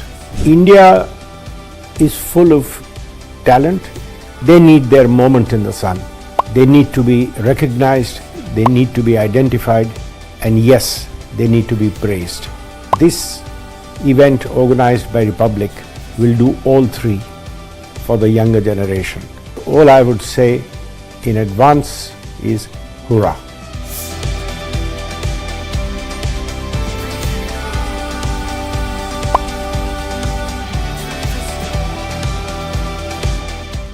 A big shout out to all young Indians. You have the opportunity to be a part of the Republic Plenary Summit 2025, Limitless India. All you have to do is send us a pitch deck with less than 5 minutes and upload it on summit.republicworld.com or simply scan the barcode on your screen and follow the steps.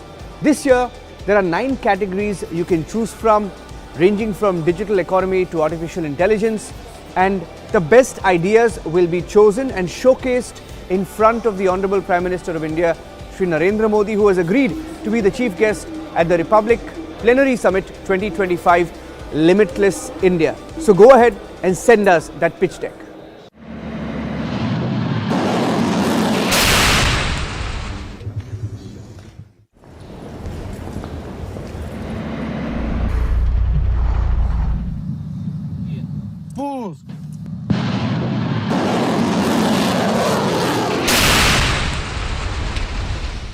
президент Юрий Ушаков.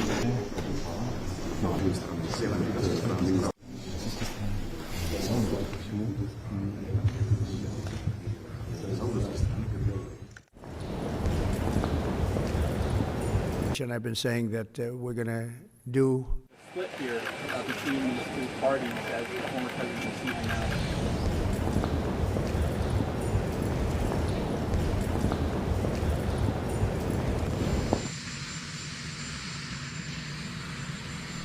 The Russia talks, your impression of how they went today, and if you're perhaps more confident or less confident of a deal after what happened today? Well, much more confident. They were very good. Russia wants to do something. They want to stop the savage barbarianism. I mean, what's going on over there? It's soldiers are being killed by the thousands on a weekly basis. It's ridiculous. As part of a peace deal with Putin, would you be willing to consider removing all American troops from Europe? Well, nobody's asked me to do that, so I don't think we'd have to do that. I wouldn't want to do that. But that question's never really come up. Sir, do you support stationing European peacekeeping troops in Ukraine as part of this peace deal? If they want to do that, that's great. I'm all for it. If they want to do that, I think that'd be fine. I mean, I know France has mentioned it. Others have mentioned it. UK has mentioned it. But if we have a peace deal, I think having troops over there from the standpoint of Europe, we won't have to put any over there because, we're very far away. But having troops over there would be fine. I would not object to it at all.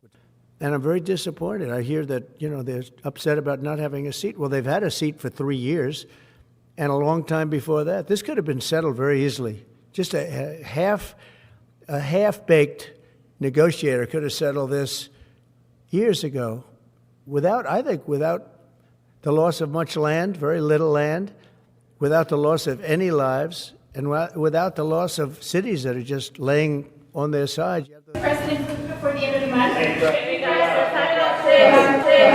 Split here between these two parties as the former president is seeing now.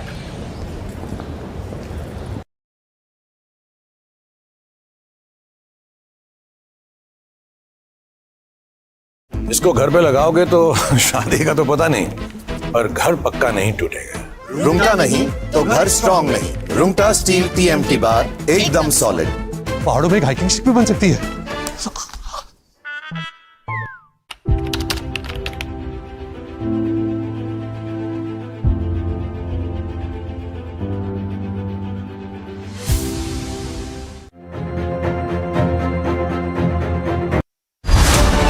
The Limitless India Youth Hackathon. Call for entries, Category 6, Digital Economy.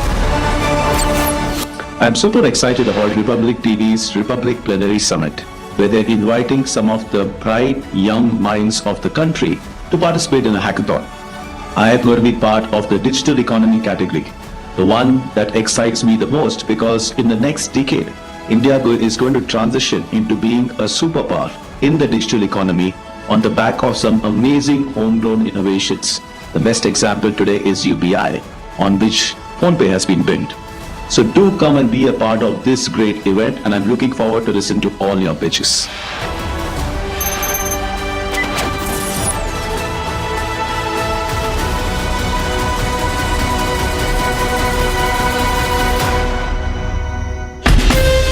From Asia's largest news headquarters, setting the agenda for Bharat.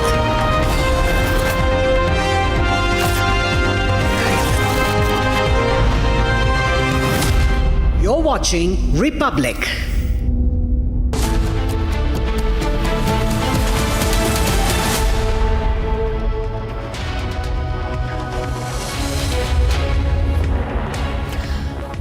Hello and welcome. You're watching Live and Breaking at 2 p.m. I am Tanisha Avasthi. Our top focus remains on what Donald Trump has said. He has essentially called out the election sabotage in India. This comes after the Doge report, which was led by Elon Musk, which claimed that $21 million grant was given to alter the voter turnout in India. Trump has reacted to that in a very, very strong statement that he's given out. There are political reactions here in India as well, with the BJP asking the Congress to now come clean on that topic. We'll get you all that and much more on this edition. But first, the headlines. And $21 million for voter turnout in India. What do we need to spend $21 million for voter turnout in India? Wow, $21 million. I guess they were trying to get somebody else elected. Well, we ought to tell the Indian government. Trump calls out sellouts, says $21 million sanctioned by USA to influence voter turnout in Indian elections and overturn the government. BJP launches a scathing attack on Congress after Trump's claim, says US President's remarks signal external interference in India's election and that the Congress must come clean on it. मैं रेखा गुप्ता ईश्वर की शपथ लेती हूं कि मैं विधि द्वारा स्थापित भारत के संविधान के प्रति सच्ची श्रद्धा और निष्ठा रखूंगी. BJP government takes shape in the national capital after 27 long years. Rekha Gupta takes oath as the Delhi Chief Minister.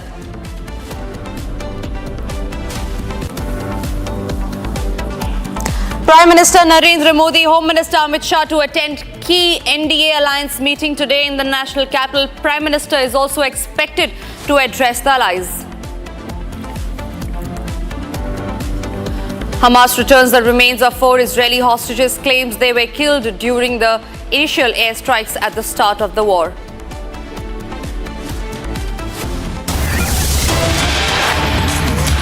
And we shift our focus to breaking news coming in, where we learn that the NDA will be holding a key meeting today in the national capital. These are the live visuals that we are getting from the national capital, the National Democratic Alliance there in full strength, led by Prime Minister Shri Narendra Modi.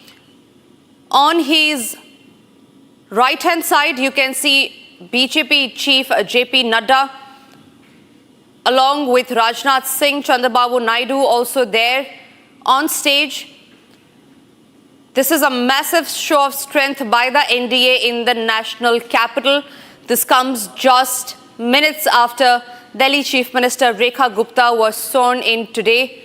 The BJP has made a strong comeback in Delhi after 27 long years. Rekha Gupta there standing behind Prime Minister Narendra Modi. Harsha, my colleague, is joining me live from the national capital. Yes, Harsha, please take us through the developments in the national capital. So Tanisha, this morning afternoon we saw there the new Delhi has got the new Chief Minister, which is Rekha Gupta. After her swearing ceremony, right now we are at Imperial Hotel, this hotel where the NDA lunch meet has been organized, where Prime Minister Narendra Modi, Amit Shah and all the Chief Ministers of the BJP and NDA ruled states have already arrived. We have seen the presence of Eknath Shinde and also we have seen the presence of Devendra Fadnavis and also the presence of Chandrababu Naidu, Pawan Kalyan and other Chief Ministers who have been called, who were also the attendees of the swearing-in ceremony at Lila, Maidan. Now all those dignitaries have already arrived at the Imperial Hotel from where I'm reporting right now. Prime Minister Narendra Modi just arrived 5 minutes back and already now meeting has begun. This is an informal lunch meet which has been organized, and also Delhi CM, new Delhi CM Rekha Gupta will be interacting one-on-one with all the BJP and NDA ruled states Chief Minister in the presence of Prime Minister Narendra Modi and HM Amit Shah.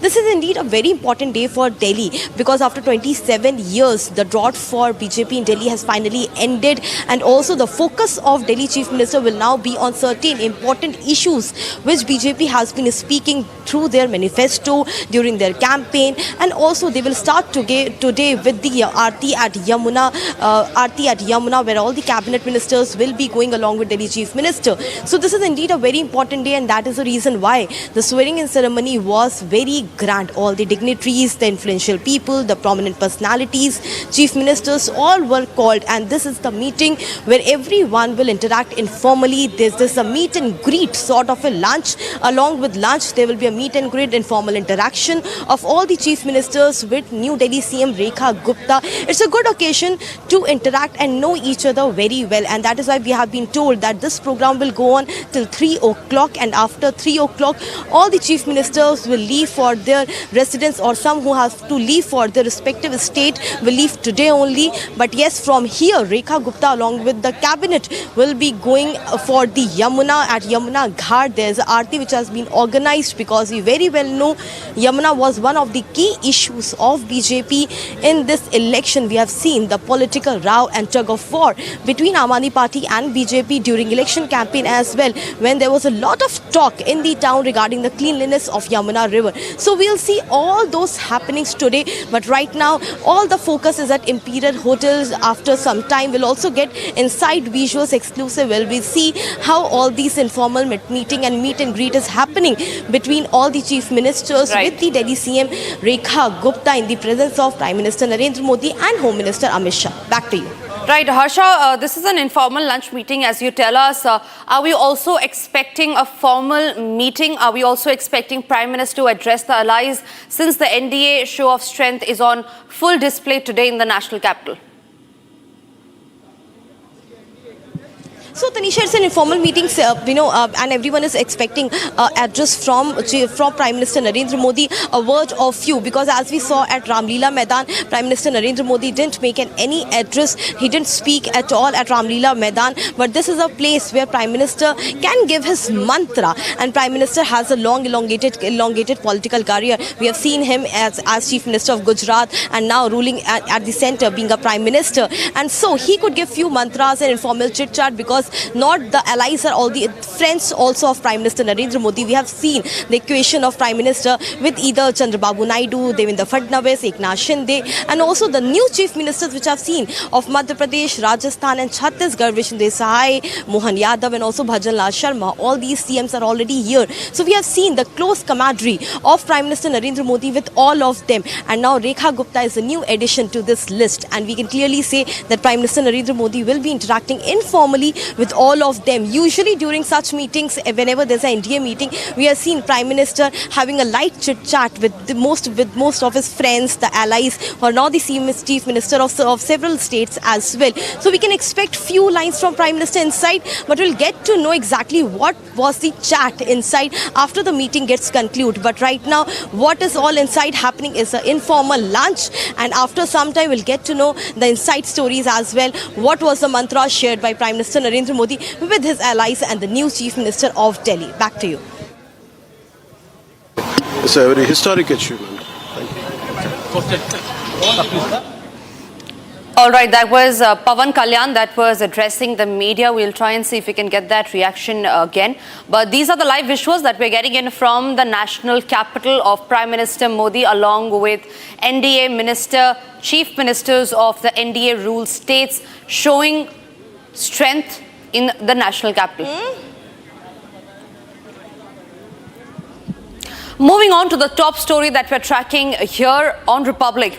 It is Donald Trump now which has called out the US aid meddling into Indian elections. He has made a big statement where he said that there was an attempt to alter the voter turnout, that there was an attempt to elect some other government, and he said that that it was supposed to be told to the government. He says that this is a total breakthrough. Now remember, this comes after the DOJ report that claimed that $21 million grants was given to alter the voter turnout in India. Trump is now backing that claim. Listen in first to that statement by the United States President Donald Trump. And $21 million for voter turnout in India. What do we need to spend $21 million for voter turnout in India? Wow, $21 million. I guess they were trying to get somebody else elected. Well, we ought to tell the Indian government, because when we hear that Russia spent about $2 in our country, it was a big deal, right? They took some internet ads for $2,000. This is a total breakthrough. $21 million for India elections.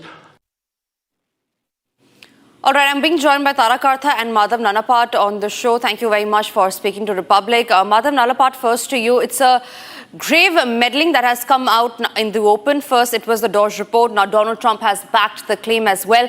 What do you think are the repercussions if this act, if true, has been proven? Look, it's absolutely no secret that there has been US meddling in several countries, including India, and that meddling was intended for regime change because they wanted to replace the elected leaders with other people, either through the electoral process, which is obviously what they were trying in India, which is a very complex country, or without the electoral process, which they have done in Bangladesh, next door. And you have seen Sheikh Hasina removed. So this is it's a matter of satisfaction for all of us who have been talking about this, who have been talking about the fact that Prime Minister Modi is in the gun sights of people who do not like his independent policy, who do not like the fact that India has stood up under Prime Minister Modi. And we have been saying this for quite some time, and now it's been confirmed by the US government, by US government data and details. So what are those who were critical of us going to say now about the fact that, for so long, they called us, conspiracy theorists? The fact is, yes, there are conspiracies, and unfortunately, many of these conspiracies turn out to be accurate. And the conspiracies that they have so-called unraveled about this government are absolutely a load of absolute rubbish. They have said that there is mass killing of minorities. Where is that? Anywhere in the country? It is, stray incidents take place. People from different communities, unfortunately, pay with their lives. Sometimes to people from other communities. Very rarely for interfaith reasons, usually for other reasons, that is financial or personal. But the fact is, so many lies have been spread about India. So many lies have been spread about Indian democracy. So many lies have been spread about Prime Minister Modi. It is astonishing, frankly. And if I may say so, it's a mountain of untruth that has come up. And now that mountain is being demolished, not only in India, but very systematically by the United States as well. And it is now clear that USAID was a major conduit for funding these groups. And on the one hand, Biden was all smiles. There was a great welcome in the White House.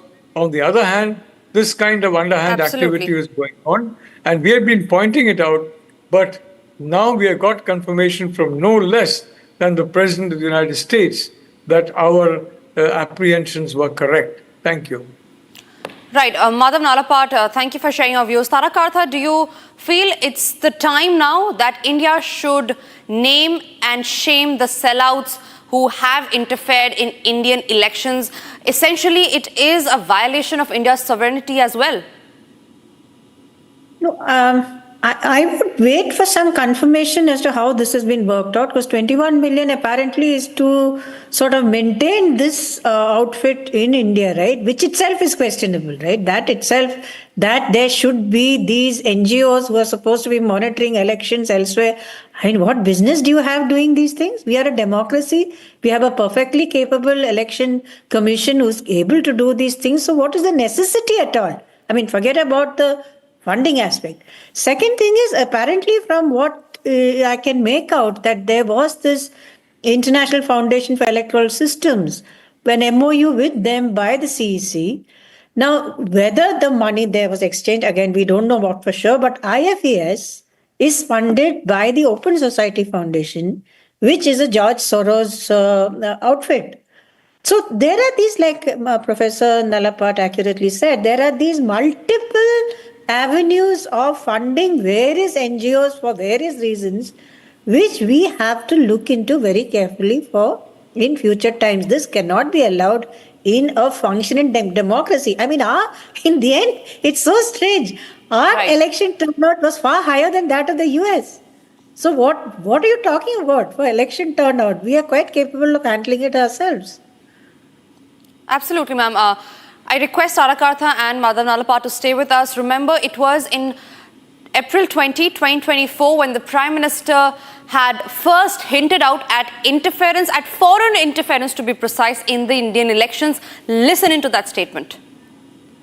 आजकल देश दुनिया के बड़े बड़े ताकतवर लोग मोदी को हटाने के लिए एकजुट हो गए हैं, लेकिन ये नारी शक्ति का आशीर्वाद है, मातृशक्ति का आशीर्वाद है, आपका सुरक्षा कवच है कि मोदी हर चुनौती से टकराते हुए चलता जा रहा है.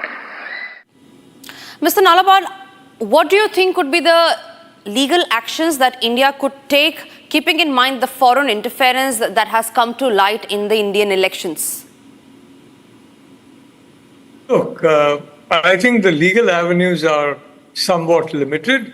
But the fact is that if names are furnished of those who benefited from this funding, which is obviously quote-unquote foreign funding, and that too not from private individuals, but directly from the US state, run by the Biden administration at that point in time.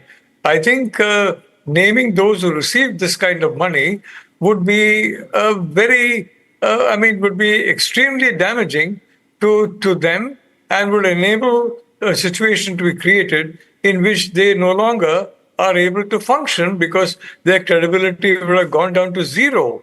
So I'd like to say that this can only be the tip of the iceberg. And may I remind you, India is not the only democracy where this has happened, the only large democracy. In the United States, a systematic effort was on to basically brand Donald Trump a Russian agent. I mean, that's utter rubbish. A Russian agent, and to ensure that he would be defeated in the just concluded U.S. election, of 2024, November. So the fact is, massive meddling took place there, massive funding took place there, and people like George Soros, frankly, they are helping China because they are damaging those countries, or seeking to damage those countries, India especially, under Prime Minister Modi, that can stand up to China and help secure the Indo-Pacific along with the United States and other partners. Right. So why George Soros is acting in a way which is of substantial benefit to China is something for George Soros and his foundation to answer. But this Open Society Foundation is actually a foundation that it closes society to any opposing view, and they did that during the Ukraine war by just shutting off access to any view that was contradictory to the the chant that we heard about the Ukraine war, that Ukraine would win the war from days maybe 15 or 20 or 200 or 300 or 600. Absolutely. But the fact is, it was, as Prime Minister Modi correctly divined, it was not possible for Ukraine to win. And Prime Minister Modi sought peace in as early as April 2022, when Ukraine had hardly suffered much damage. And the United States, Britain, the European countries blocked Zelensky from accepting that. And look what's happened to the country. And do you think any of these countries are going to lift a finger to help a devastated Ukraine? No country. Thank you. Right. Madan Alapar and Tarakartha, thank you very much for speaking to Republic on that. The question still remains on who were the beneficiaries of these US aid. The question remains on who actually wanted to change the voter turnout, who benefited. That remains the major question, also debating tonight at 9 p.m. #name the sellouts. It's time for us to slip into a short break, but we'll stay updated on that top focus where Trump has now exposed the US deep state. All that and much more after a break.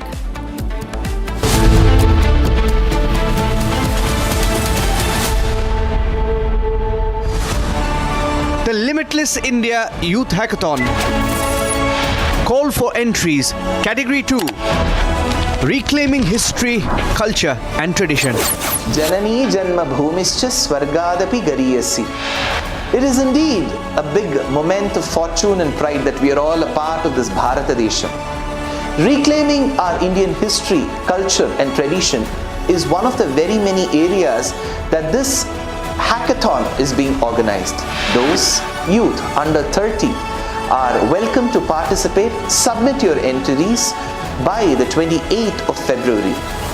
Those of your innovative, research-driven, out-of-the-box ideas shall be reviewed by us, and those of you who are selected will get to present your ideas in Bharata Mandapam, New Delhi, in the august presence of the Honorable Prime Minister of India, Shri Narendra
Se acordó el recibir 299 personas que venían de Estados Unidos para que fueran repatriados a sus respectivos países de orígenes y que esto se iba a hacer a través de la Organización Internacional de las Migraciones y el ACNUR, ambas oficinas de Naciones Unidas.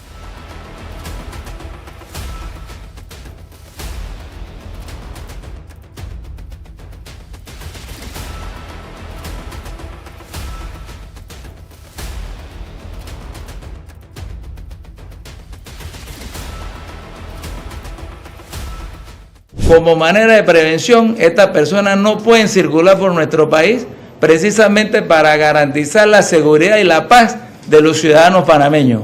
Nosotros les brindamos a ellos todas las atenciones necesarias, médicas, alimenticias, ¿verdad? Y de comodidad, y lo seguiremos haciendo hasta que el último de ellos salga de nuestro país, que es lo que se pactó con el gobierno de los Estados Unidos.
The Limitless India Youth Hackathon. Call for entries. Category 9. AI and Machine Learning. AI is the battlefield of the future, and India must just not compete but dominate this. I'm excited to see Republic Media Network bring together young minds to bring out their newest ideas in this exciting field of AI. I want to see how your ideas can change India's future by using this limitless technology which can drive innovation, power economies, and truly change the face of the world.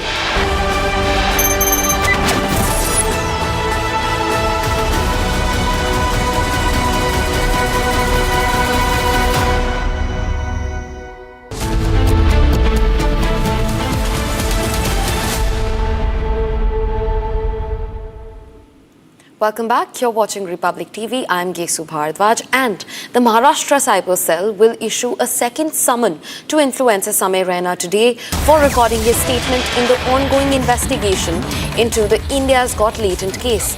Raina was earlier summoned on the 18th of February but failed to appear for questioning. In response, the Cyber Department is sending a second notice to ensure his full cooperation in the probe. This comes after multiple delays into the probe from the side of Samay Raina and other comedians who've been summoned by the Cyber Cell. Now, a second summon comes from the side of Maharashtra Cyber Cell. Also being joined by my colleague Satya Prakash to get us more updates into the recent development. Satyaprakash, tell us more about this. Maharashtra Cyber Cell now onto its second summon to Samay Raina. देखिए, Maharashtra cyber cell ने दूसरा सम्मन भेजा है समय रैना, क्योंकि पिछला जो सम्मन भेजा था उस समय समय रैना इंडिया में नहीं थे। उन्होंने मोहलत मांगी थी, समय मांगा था कि इंडिया में आके हम बयान दर्ज करेंगे। उन्होंने एक रिक्वेस्ट किया था कि वीडियो कॉन्फ्रेंसिंग के जरिए हम आपका अपना बयान दर्ज कराएंगे, लेकिन कहीं कहीं महाराष्ट्र साइबर सेल ने इनकार कर दिया था। अब महाराष्ट्र साइबर सेल ने दूसरा सम्मन भेजा है समय रैना को कि अपना आके बयान दर्ज करें, क्योंकि इस मामले को लेकर महाराष्ट्र साइबर सेल ने 42 लोग खिलाफ मामला दर्ज किया है और 42 में से 5 लोग सिर्फ अभी तक बयान दर्ज कराए, स्टेटमेंट दर्ज कराए हैं, लेकिन अन्य लोग अभी तक स्टेटमेंट दर्ज नहीं कराए हैं। लेकिन अब समय रैना को महाराष्ट्र साइबर सेल ने स्टेटमेंट दर्ज कराने के लिए सम्मन भेजा है, नोटिस भेजा है कि अपना आके बयान दर्ज कराए, लेकिन अभी तक समय रैना का ना एडवोकेट किसने संपर्क किया है महाराष्ट्र साइबर सेल से, न समय रैना ने किया है। फिलहाल महाराष्ट्र साइबर सेल ने नोटिस सम्मन भेजा है कि आप आकर अपना बयान दर्ज कराएं।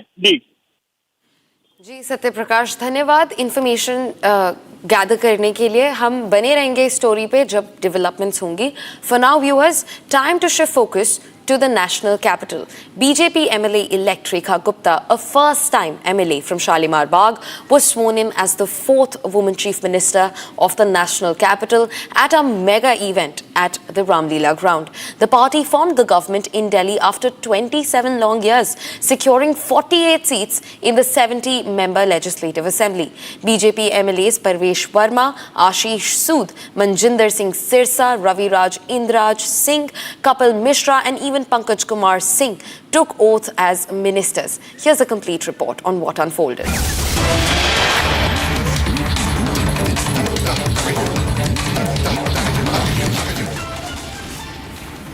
Viewers, live visuals. The NDA meet has now culminated and Prime Minister Modi is leaving after the NDA meet where he was supposed to meet his allies. BJP's NDA meet comes at the heels of BJP's announcement of the next Chief Minister of the national capital, Rekha Gupta. And now the live visuals on your screens where the meeting has culminated and Prime Minister Modi is leaving the venue after the huge NDA meet.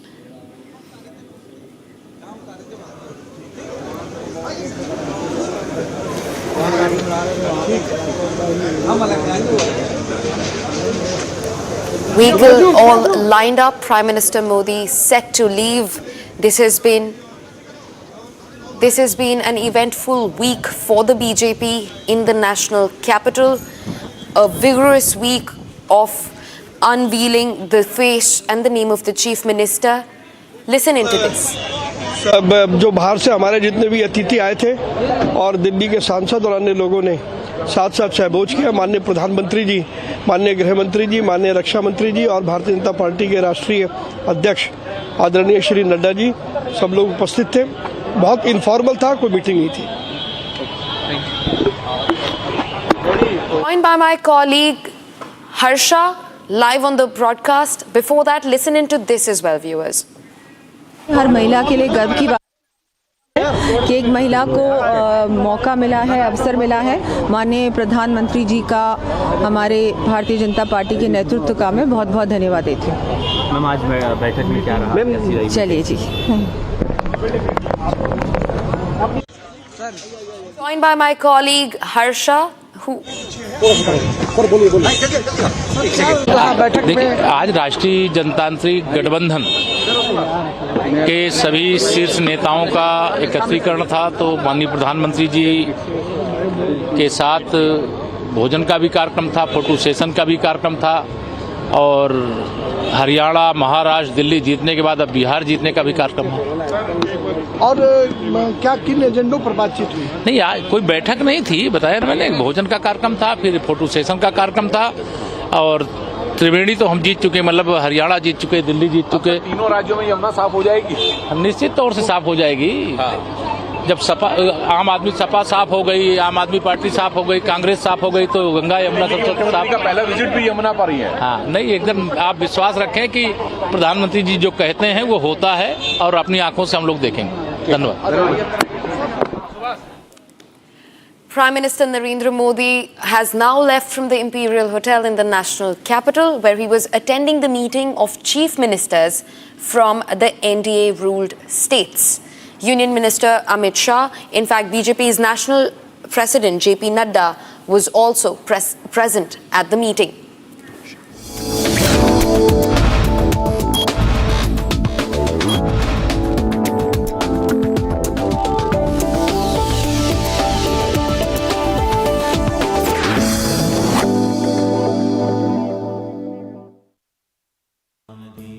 Amity has been ranked India's #1 private university in the recently released Education World Rankings. A testimony to Amity's globally benchmarked standards in education.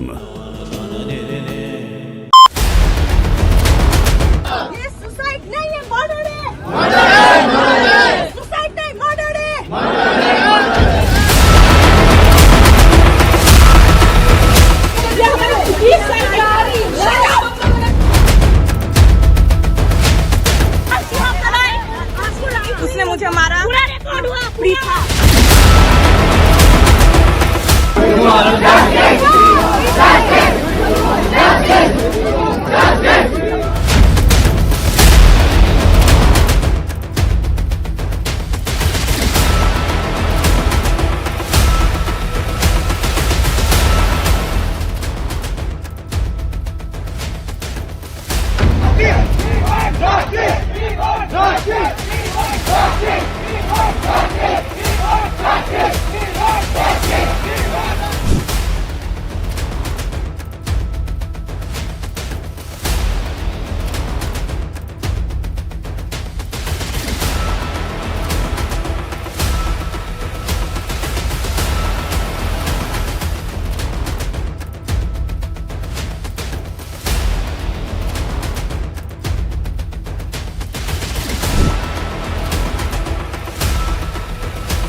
हमारा नाम अनिल प्रसाद यादव है। हम नेपाल से हैं।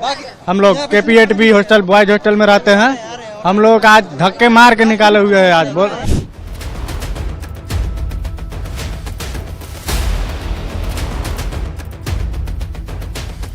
Daughter of our state, ऐसा नहीं कि वो बाहर से है।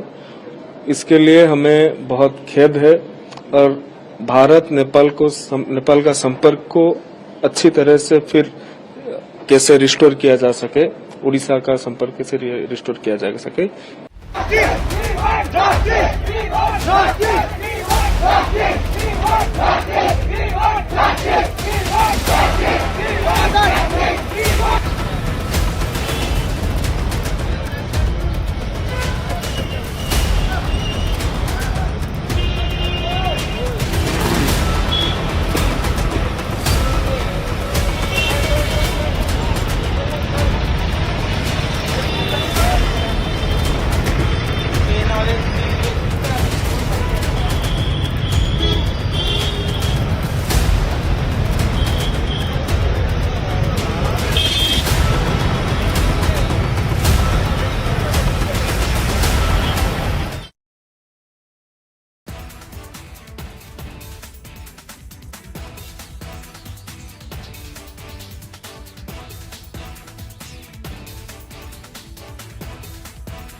Hi there, we are proud to announce Republic Plenary 2025, a gigantic thought leadership summit for the youth.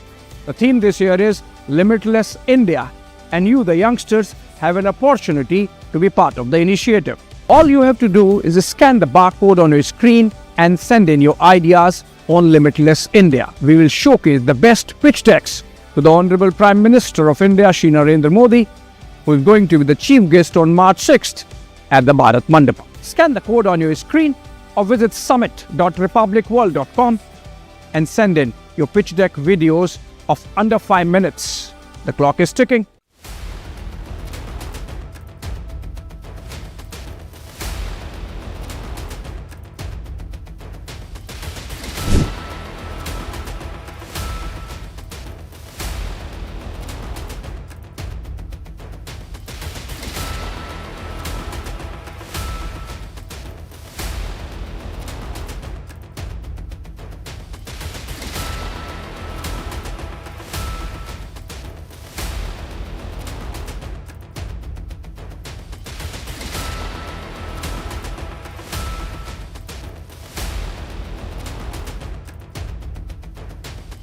Se acordó el recibir 299 personas que venían de Estados Unidos para que fueran repatriados a sus respectivos países de orígenes y que esto se iba a hacer a través de la Organización Internacional de las Migraciones y el ACNUR, ambas oficinas de Naciones Unidas.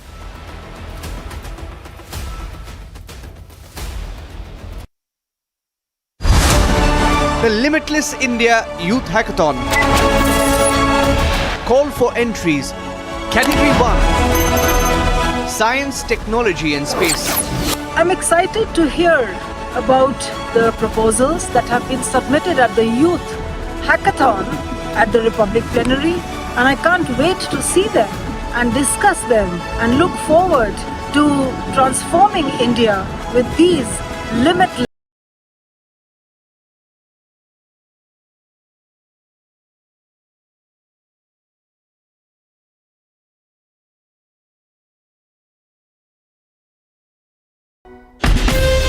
From Asia's largest news headquarters,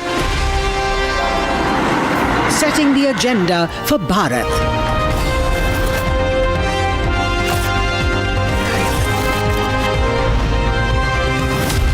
You're watching Republic.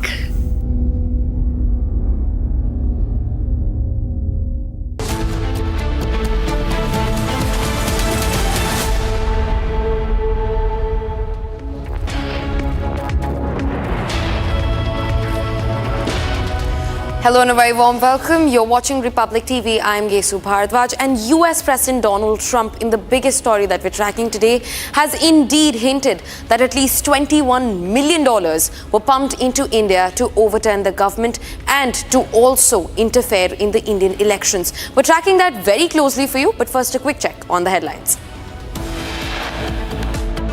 And $21 million for voter turnout in India. What do we need to spend $21 million for voter turnout in India? Wow, $21 million. I guess they were trying to get somebody else elected. Well, we ought to tell the Indian government. Trump calls out sellouts, says $21 million sanctioned by US aid to influence voter turnout in Indian elections and overturn the government. BJP launches scathing attack on the Congress after Trump's big claim, says US President's remarks signal external interference in Indian elections and that the Congress must come clean. मैं रेखा गुप्ता ईश्वर की शपथ लेती हूं कि मैं विधि द्वारा स्थापित भारत के संविधान के प्रति सच्ची श्रद्धा और निष्ठा रखूंगी. BJP government takes shape in the national capital after 27 long years. Rekha Gupta takes oath as Delhi's chief minister. Prime Minister Modi, Home Minister Amit Shah to attend the NDA alliance meeting, which has now culminated in the national capital. Prime Minister addressed his allies during the meeting.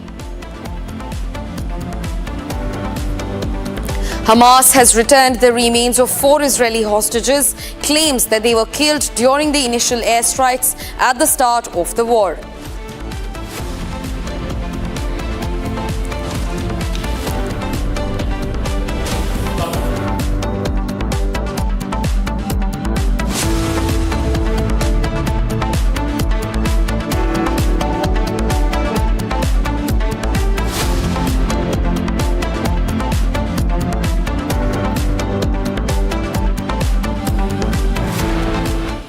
US President Donald Trump has intensified his criticism of the now cancelled $21 million voter turnout initiative in India the day after defending the actions of the Department of Government Efficiency, DOGE, his administration's cost-cutting team. He implied that the money might have been used to influence the election in favor of a specific candidate.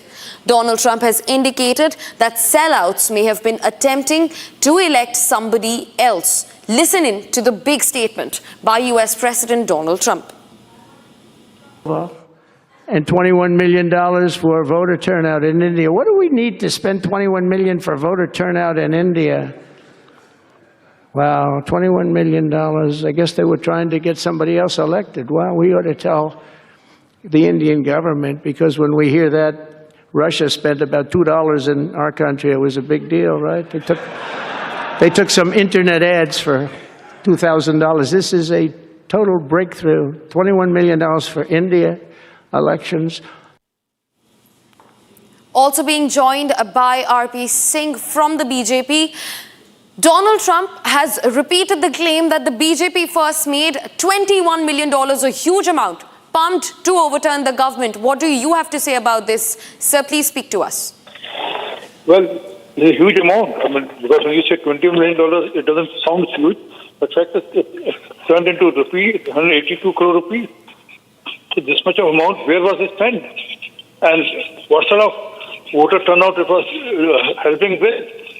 This is a big question. And then spending that sort of money, was it only for voter turnout or some other objective? Or to influence the voters? So this needs to be investigated. And then Trump has actually said, why shall any other country intervene or interfere into the Indian affairs? Or any electoral process in India or democratic process of the country, India as a country. So this is very clear that there is something more to it. It's not merely voter turnout.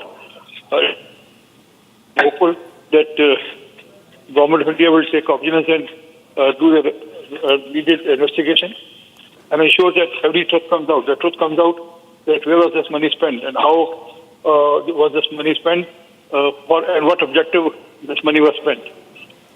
Yes, sir. So, in fact, now the Prime Minister has also asked for Congress to come clean over the claims and allegations of foreign interference into Indian elections. What do you have to say about that also? Well, we all know there are deep state within the America led by Soros, which was trying to interfere into the Indian democratic process in the last election. And they had otherwise, and then he is on record saying that he will interfere into matters and he is anti-Modi. And he is used to doing so, but Bangladesh is a recent example where deep state or individuals in America has played a role in throwing the Sheikh Hasina government. Right, sir. Thank you very much for speaking to Republic and getting us your insights into the matter. In fact, we're also being joined by Ravindra Sachdeva, who is a geopolitical expert, to speak to us on the matter. So thank you for speaking to Republic. Now that Donald Trump has repeated the BJP's claims of foreign interference into Indian polls, what do you see this as from the geopolitical standpoint? From a geopolitical standpoint, and let's step back a bit, I think Trump is making a huge mistake for himself and his country.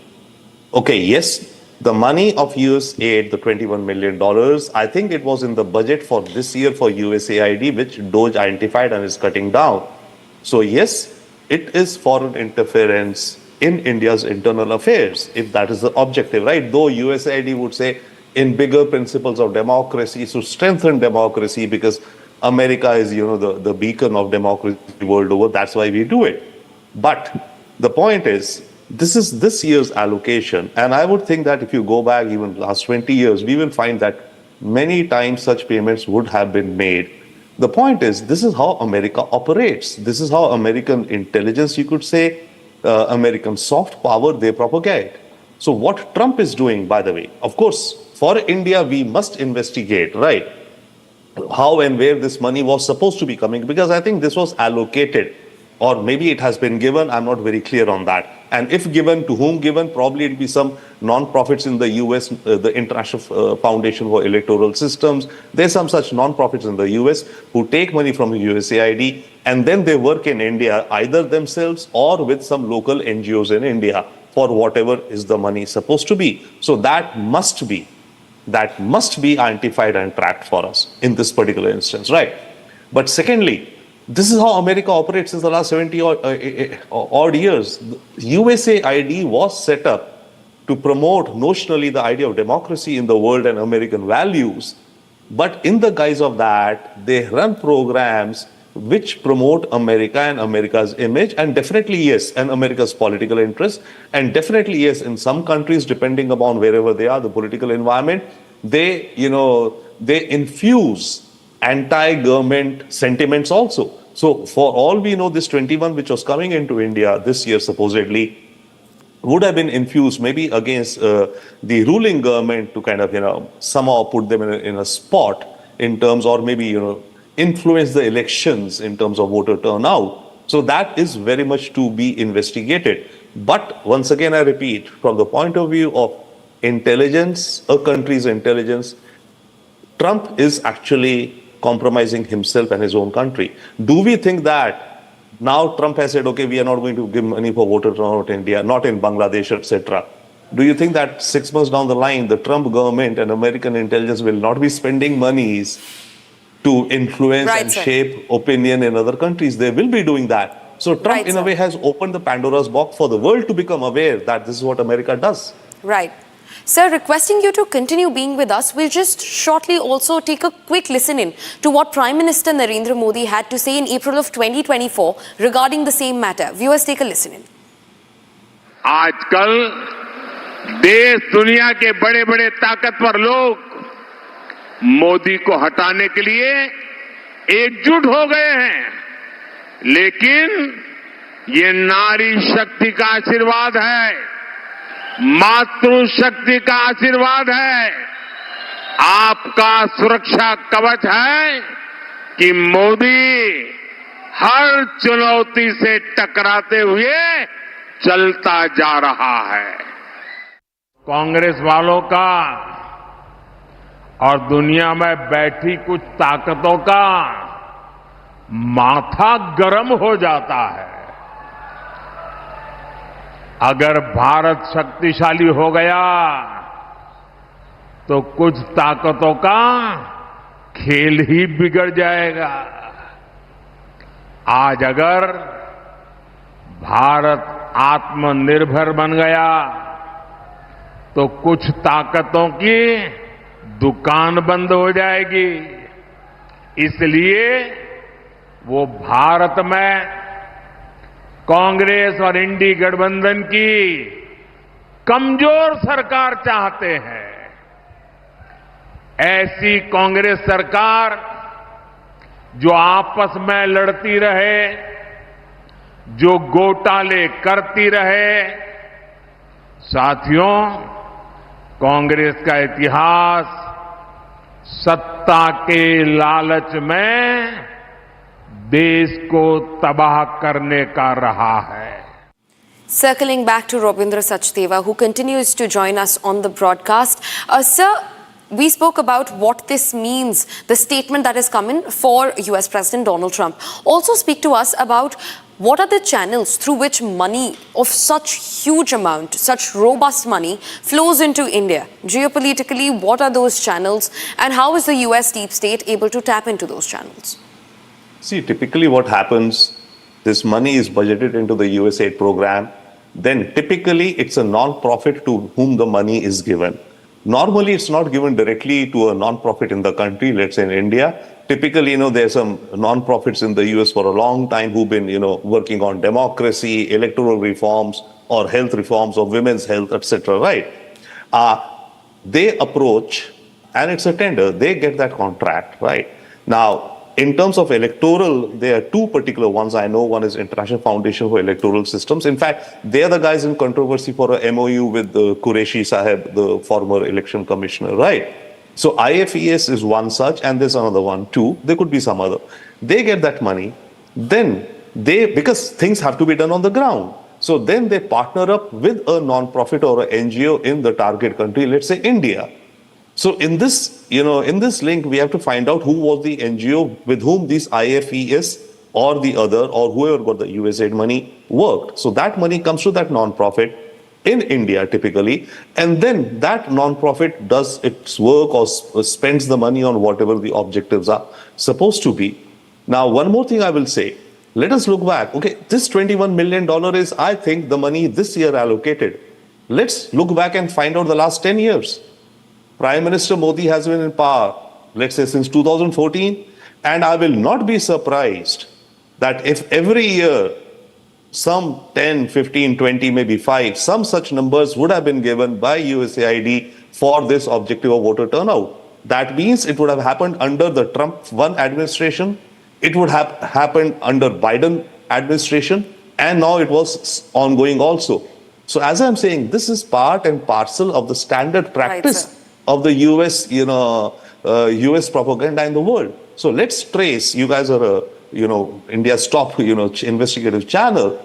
If you guys can find out over the last 10 years, what were the amounts? I will not be surprised if there were amounts in the last 10 years at several times. Right, sir.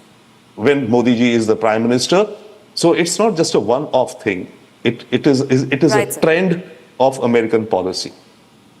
Right, sir. Robindra Sachdeva, geopolitical expert. Thank you for speaking to Republic, sir. My We pleasure. appreciate your time and insights. Viewers, for now, it's time to slip into a quick break. But after the break, we will continue getting you the big stories, including the fact that US President Donald Trump has now called out the sellouts and has indeed hinted that $21 million were pumped into India to overturn the government. Tracking that and a lot more for you right after this short break. Stay tuned to Republic TV.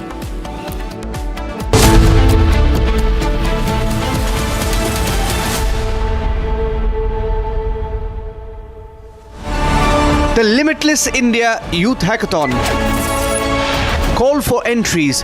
Category 3. Deep Tech and Semiconductors.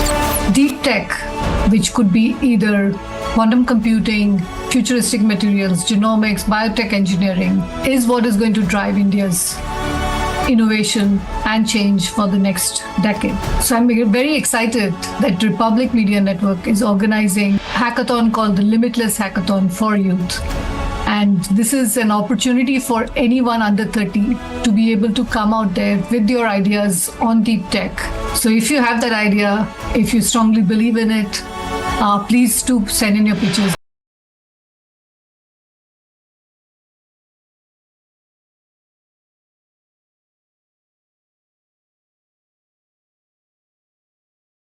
इसको घर पे लगाओगे तो शादी का तो पता नहीं, पर घर पक्का नहीं टूटेगा। रुंगटा नहीं तो घर स्ट्रॉन्ग नहीं। रुंगटा स्टील TMT बार एकदम सॉलिड। पहाड़ों में एक हाइकिंग स्टिक भी बन सकती है।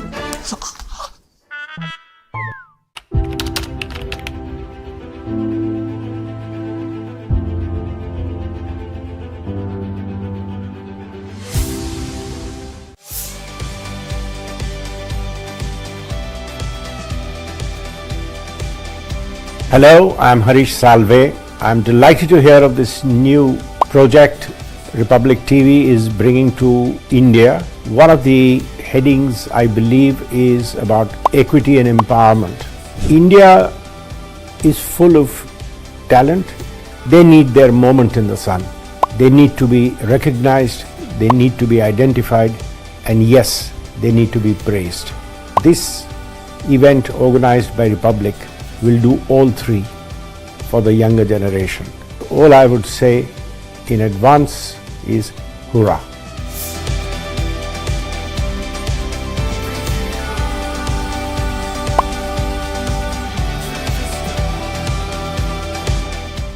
A big shout out to all young Indians. You have the opportunity to be a part of the Republic Plenary Summit 2025, Limitless India. All you have to do is send us your pitch deck with less than 5 minutes and upload it on summit.republicworld.com or simply scan the barcode on your screen and follow the steps. This year, there are 9 categories you can choose from, ranging from digital economy to artificial intelligence, and the best ideas will be chosen and showcased in front of the Honorable Prime Minister of India, Shri Narendra Modi, who has agreed to be the chief guest at the Republic Plenary Summit 2025, Limitless India. So go ahead and send us that pitch deck.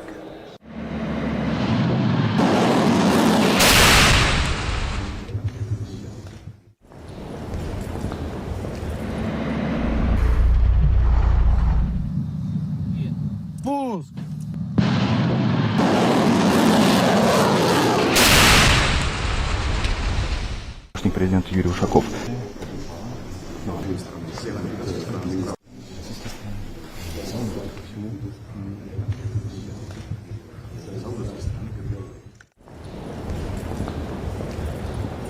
And I've been saying that we're going to do. Split here between these two parties as the former president sees them now.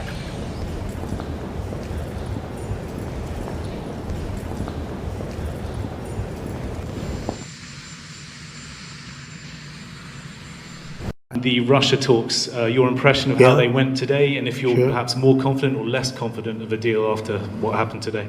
Well, much more confident. They were very good. Russia wants to do something. They want to stop the savage barbarianism. I mean, what's going on over there? It's soldiers are being killed by the thousands on a weekly basis. It's ridiculous. As part of a peace deal with Putin, would you be willing to consider removing all American troops from Europe? Well, nobody's asked me to do that, so I don't think we'd have to do that. I wouldn't want to do that. But that question's never really come up. Sir, do you support stationing European peacekeeping troops in Ukraine as part of this peace deal? If they want to do that, that's great. I'm all for it. If they want to do that, I think that'd be fine. I mean, I know France has mentioned it. Others have mentioned it. UK has mentioned it. But if we have a peace deal, I think having troops over there from the standpoint of Europe, we won't have to put any over there because, we're very far away. But having troops over there would be fine. I would not object to it at all. And I'm very disappointed. I hear that, they're upset about not having a seat. Well, they've had a seat for 3 years and a long time before that. This could have been settled very easily. Just a half-baked negotiator could have settled this years ago without the loss of much land, very little land, without the loss of any lives, and without the loss of cities that are just laying on their side. President, before the end of the month, split here between these two parties as the former president sees them now.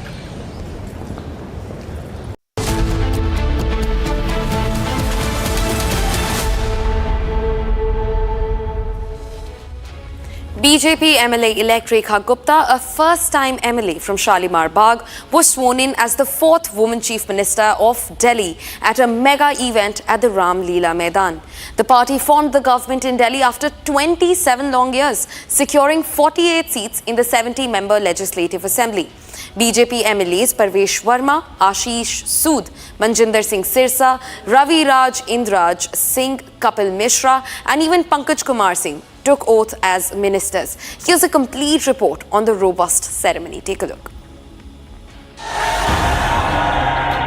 मैं रेखा गुप्ता ईश्वर की शपथ लेती हूं कि मैं विधि द्वारा स्थापित भारत के संविधान के प्रति सच्ची श्रद्धा और निष्ठा रखूंगी. In a historic moment, Delhi has crowned its 4th woman Chief Minister, Rekha Gupta. But this victory was far from ordinary. Behind the scenes, surprises, heartbreaks and high-stakes decisions paved the way to an electrifying star-studded event at the iconic Lila Maidan, where Rekha Gupta took her oath as the Chief Minister of Delhi. Last-minute huddles in the heart of the national capital, and then just before the clock struck 8 p.m. on Wednesday evening, the moment everyone had been waiting for. धन्यवाद आदरणीय मोदी जी को, अपनी party के शीर्ष नेतृत्व को और दिल्ली की जनता को, जिन्होंने ये मौका 27 साल बाद दिल्ली में एक नया अध्याय जो शुरू हो रहा है उसकी जिम्मेवारी मेरे कंधों पे दी. और शायद ये पूरे देश की महिलाओं के लिए बहुत ही सम्मान की घड़ी है और देश की आधी आबादी आदरणीय मोदी जी का दिल की गहराई से धन्यवाद करती है. मैं आदरणीय मोदी जी का पार्टी नेतृत्व का बहुत बहुत आभार व्यक्त करती हूँ कि उन्होंने ये जिम्मेवारी देकर के मुझ पे भरोसा जताया और मैं आज ये प्रण करती हूँ कि मेरा एक एक क्षण इस जिम्मेवारी को पूरा करने में लगेगा. Celebrations erupted at Rekha Gupta's residence.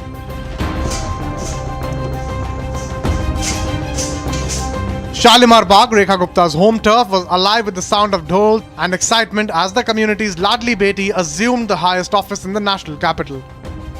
हमने उनको पहले ही बोल दिया था कि वही सीएम बनेंगी, लेकिन उनकी मेहनत और आगे जो उन्होंने दृढ़ निश्चय करा है कि हमारे देश की तरक्की करेंगे, ये तो निश्चित है। रेखा जी का इतिहास इस बात का गवाह रहा है, जो कहती है वो करके दिखाती हैं। पूरा महिला मोर्चा के लिए और पूरी महिला विंग के लिए ये बहुत खुशी की बात है कि आज हमारी रेखा दीदी दिल्ली चीफ मिनिस्टर बनी है। हमें ऐसा लग रहा है कि हम सब सीएम बन गए हैं। Rekha Gupta, stepping into a new role with grace, spoke to Republic TV outside her residence, affirming her vision. जो कमिटमेंट हमने दिल्ली के लिए की है, उन सारी कमिटमेंट को पूरा किया जाएगा। विकसित दिल्ली का जो सपना आदरणीय नरेंद्र मोदी जी ने देखा है, उसे साकार। Before she headed to the venue, Rekha Gupta visited the Hanuman temple, seeking divine intervention. She offered her prayers ahead of the grand swearing in. While Shalimar Bagh erupted in joy, a stark contrast unfolded in the New Delhi constituency, where the streets stood eerily quiet. At Parvesh Verma's residence, a deafening silence prevailed. Not a single BJP worker in sight, no hustle bustle, just bland frame. Yet amidst the silence, Parvesh Verma stood resolute.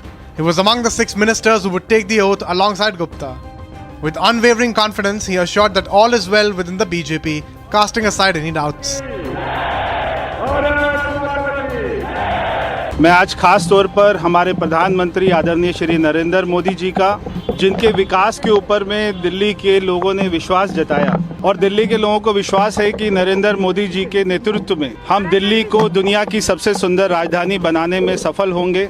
The grand event at Lila Maidan, designed to accommodate a massive crowd of 30,000 people, quickly turned into a spectacle of power and prestige. Rekha Gupta and her ministers took oath in the presence of Prime Minister Modi, Home Minister Amit Shah, a host of NDA ministers and leaders, and influential chief ministers, and all sharing stage in a display of political unity and strength. मैं रेखा गुप्ता ईश्वर की शपथ लेती हूँ कि मैं विधि द्वारा स्थापित भारत के संविधान के प्रति सच्ची श्रद्धा और निष्ठा रखूंगी। As Rekha Gupta assumes the mantle of Delhi's chief minister, her vision for a Viksit Delhi and a cleaner Yamuna sets the stage for the next chapter in the city's history. With a star-studded event making a swearing in, the journey of change begins in the national capital.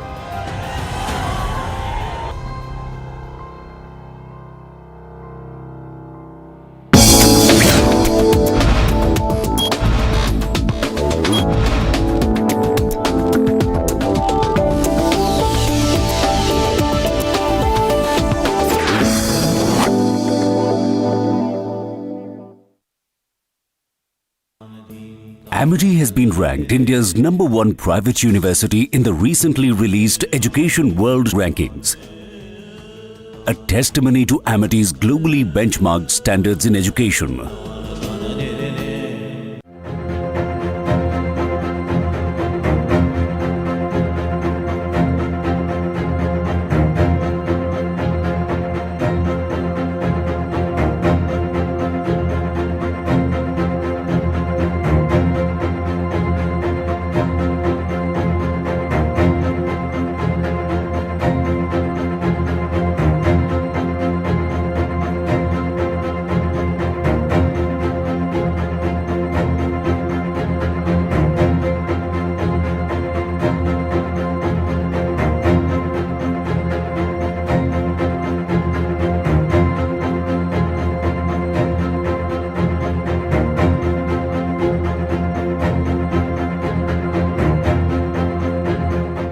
Raipur से आ रहे थे sir, Prayagraj जा रहे थे।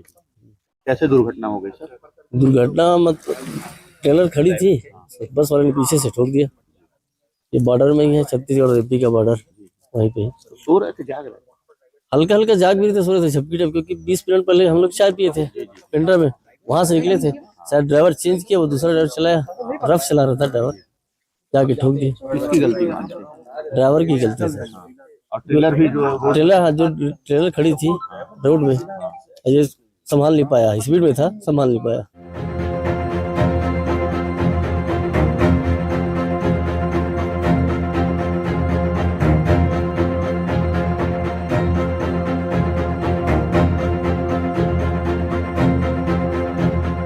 एक breakdown trailer जिसमें कोयला load है, बॉर्डर अनूपपुर और छत्तीसगढ़ के पास खड़ी थी रात्रि में, जिससे रायपुर से रवाना हुआ बस टकरा गया है, जिसमें कई यात्री घायल हुए हैं। एक व्यक्ति का मौत हुआ है। अभी यातायात सामान्य है। घायलों को उच्च चिकित्सा के लिए अनूपपुर जिला चिकित्सालय रेफर किया गया है। सर ये बस कहाँ से कहाँ जा रही थी? ये बस रायपुर से प्रयागराज जा रही थी। शुरुआती जांच में क्या आया, गलती किसकी मान रहे हैं? एक खड़ी ट्रक के कारण ये दुर्घटना होना ज्ञात हुआ है। सर लगभग 23 लोग घायल है। सर बड़े काफी लोग घायल हुए हैं। इस प्रकार की घटनाओं को रोकने के लिए किसी प्रकार का कोई कदम? इसके लिए पूरा हाईवे पेट्रोलिंग और कार्रवाई किया जा रहा है, क्योंकि ये देर रात की घटना है। कार्रवाई अव्यवस्थित वाहनों के विरुद्ध किया जा रहा है। आगे भी कार्रवाई जारी रहेगी।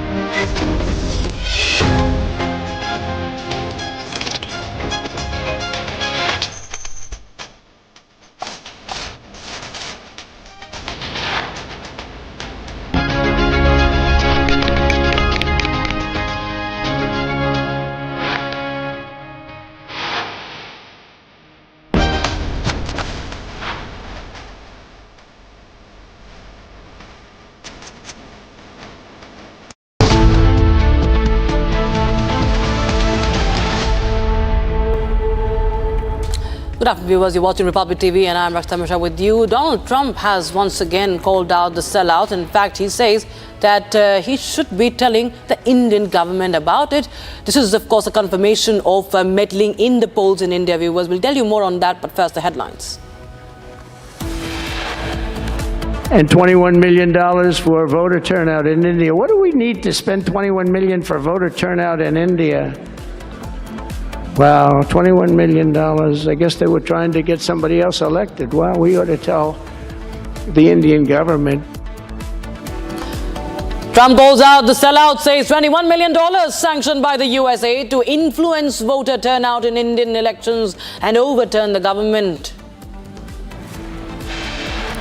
BJP launches a scathing attack on the Congress after Trump's claim, says US President's remarks signal external interference in India's elections and that the Congress must come clean.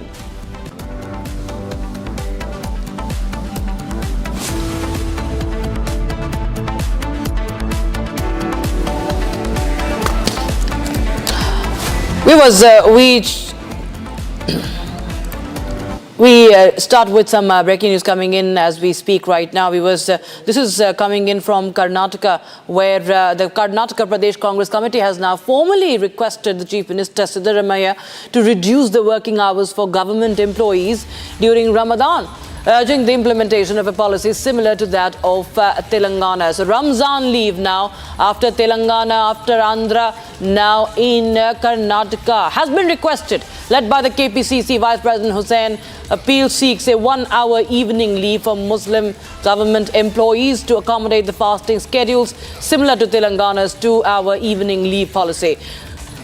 My colleague Smita joins us live on the broadcast from Republic Kannada newsroom. Smita, Muslim leaders are also expected to submit a memorandum to the Chief Minister, just like we saw in Telangana and Andhra, now Karnataka.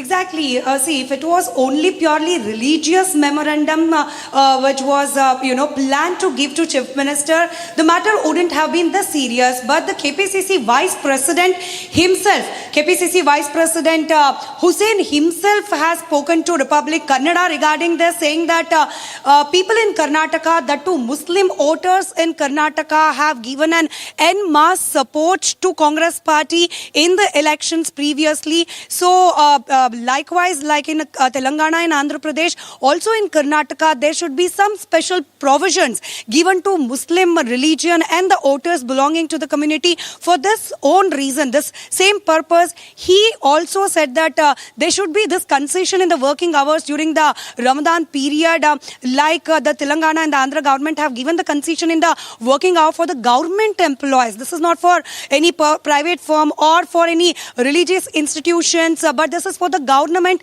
employees. He's saying that the working hours should be reduced during the month of Ramadan. And as you were rightly saying, that there is a separate memorandum which is planned to be handed over to Chief Minister.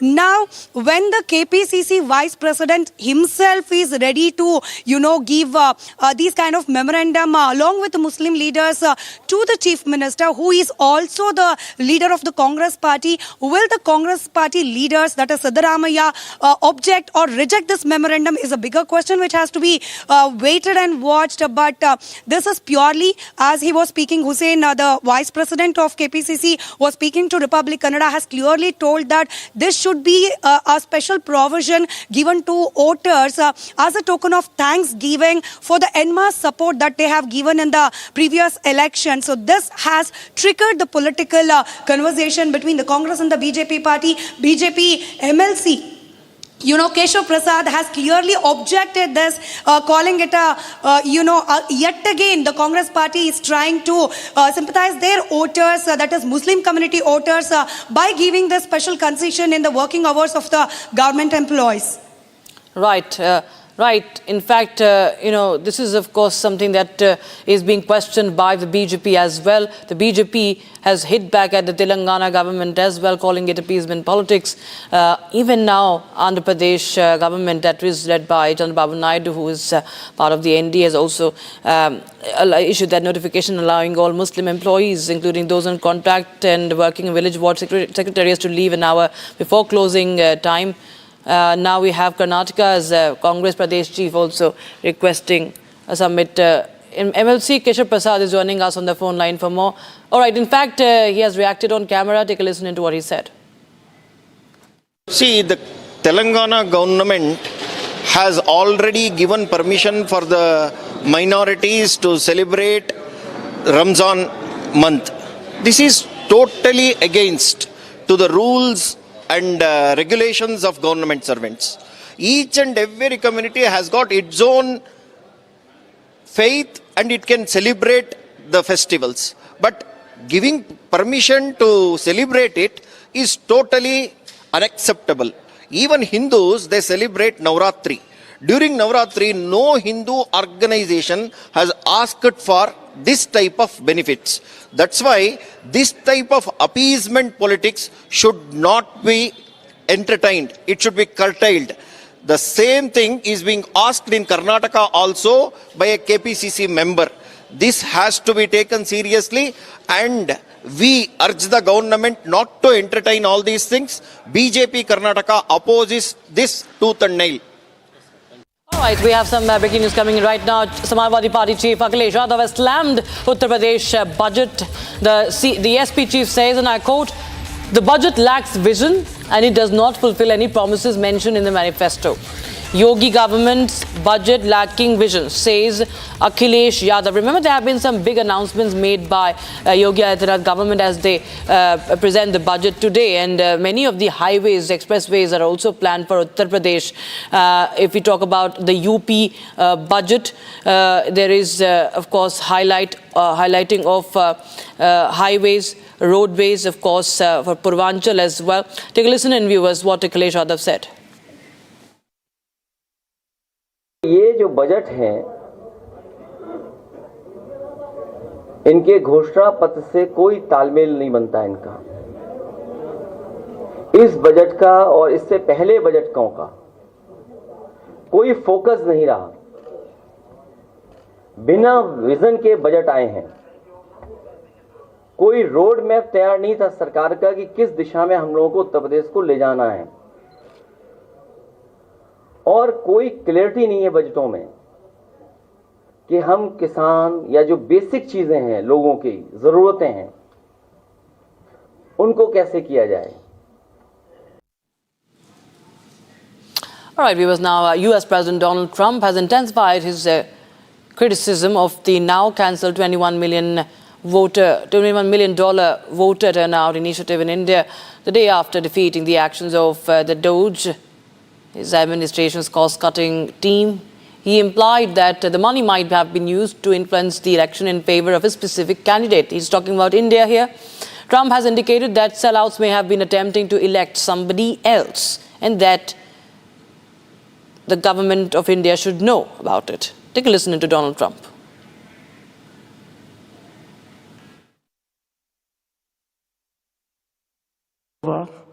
And $21 million for voter turnout in India. What do we need to spend $21 million for voter turnout in India? Wow, $21 million. I guess they were trying to get somebody else elected. Well, we ought to tell the Indian government, because when we hear that Russia spent about $2 in our country, it was a big deal, right? They took some internet ads for $2,000. This is a total breakthrough. $21 million for India elections.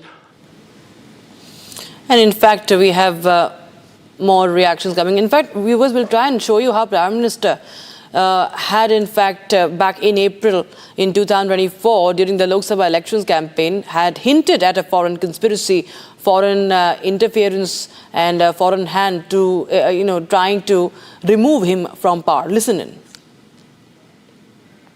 आजकल देश दुनिया के बड़े बड़े ताकतवर लोग मोदी को हटाने के लिए एकजुट हो गए हैं, लेकिन ये नारी शक्ति का आशीर्वाद है, मातृशक्ति का आशीर्वाद है, आपका सुरक्षा कवच है कि मोदी हर चुनौती से टकराते हुए चलता जा रहा है। कांग्रेस वालों का और दुनिया में बैठी कुछ ताकतों का माथा गर्म हो जाता है। अगर भारत शक्तिशाली हो गया तो कुछ ताकतों का खेल ही बिगड़ जाएगा। आज अगर भारत आत्मनिर्भर बन गया तो कुछ ताकतों की दुकान बंद हो जाएगी। इसलिए वो भारत में कांग्रेस और इंडी गठबंधन की कमजोर सरकार चाहते हैं। ऐसी कांग्रेस सरकार जो आपस में लड़ती रहे, जो घोटाले करती रहे। साथियों, कांग्रेस का इतिहास सत्ता के लालच में देश को तबाह करने का रहा है। We continue to track that story very closely, viewers, but right now it's a very, very short break. But we'll also tell you how the BJP government is taking shape in the national capital after 27 long years. Rekha Gupta has taken oath as the Delhi Chief Minister. We'll tell you how the cabinet looks like and what do we expect next here as the BJP takes over.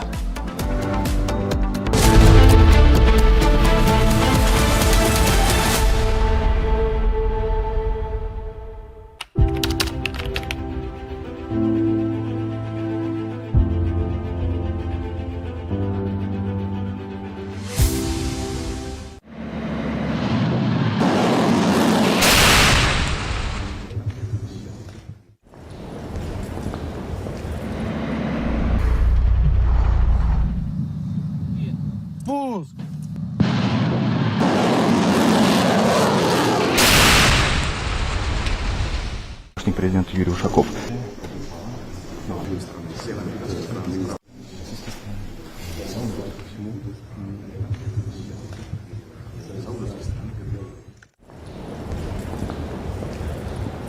And I've been saying that we're going to do split here between these two parties as the former president sees it now.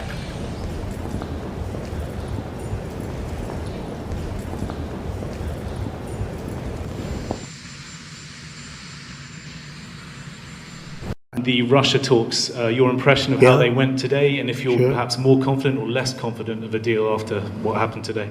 Well, much more confident. They were very good. Russia wants to do something. They want to stop the savage barbarianism. I mean, what's going on over there? It's soldiers are being killed by the thousands on a weekly basis. It's ridiculous.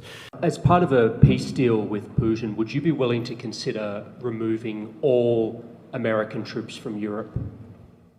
Well, nobody's asked me to do that, so I don't think we'd have to do that. I wouldn't want to do that. But that question's never really come up. Sir, do you support stationing European peacekeeping troops in Ukraine as part of this peace deal? If they want to do that, that's great. I'm all for it. If they want to do that, I think that'd be fine. I mean, I know France has mentioned it. Others have mentioned it. UK has mentioned it. But if we have a peace deal, I think having troops over there from the standpoint of Europe, we won't have to put any over there because, we're very far away. But having troops over there would be fine. I would not object to it at all. And I'm very disappointed. I hear that, they're upset about not having a seat. Well, they've had a seat for 3 years and a long time before that. This could have been settled very easily. Just a half-baked negotiator could have settled this years ago without the loss of much land, very little land, without the loss of any lives, and without the loss of cities that are just laying on their side. President, before the end of the month, Split here between these two parties as the former president sees it now.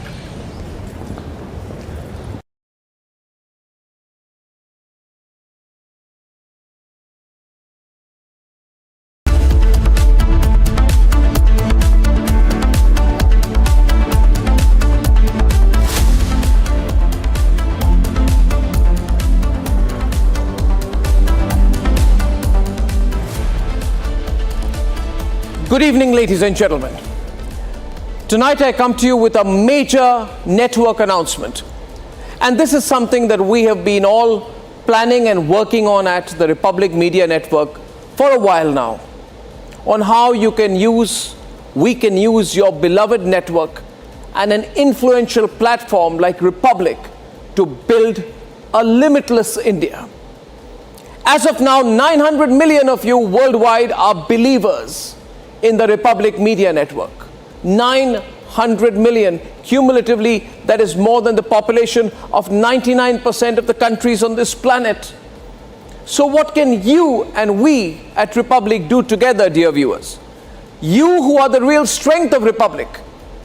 You are Republic and we are your voice.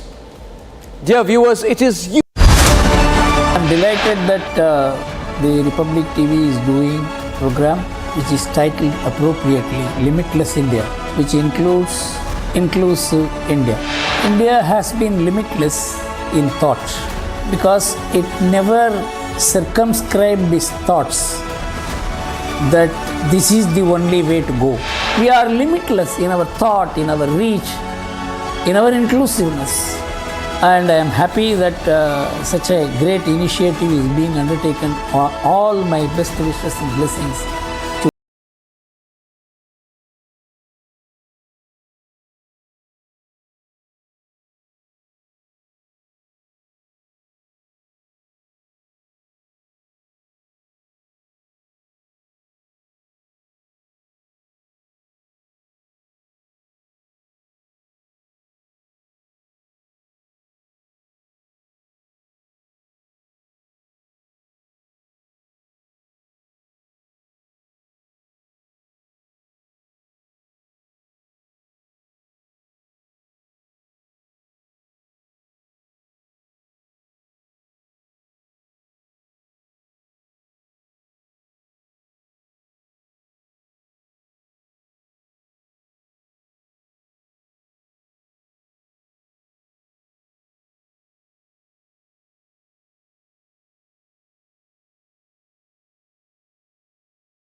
Trump calls out sellouts, says $21 million sanctioned by US aid to influence voter turnout in Indian elections and overturn the government.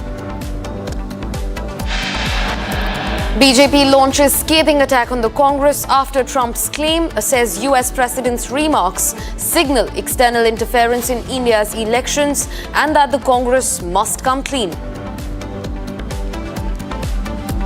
This type of appeasement politics should not be entertained. It should be curtailed. Karnataka Congress submits request for Ramadan leave following Telangana model. BJP raises questions. Ministry of Information and Broadcasting issues advisory to online curated content publishers and self-regulatory bodies, urging them to strictly adhere to Indian laws and the Code of Ethics. BJP government takes shape in the national capital after 27 long years. Rekha Gupta takes oath as Delhi's new chief minister.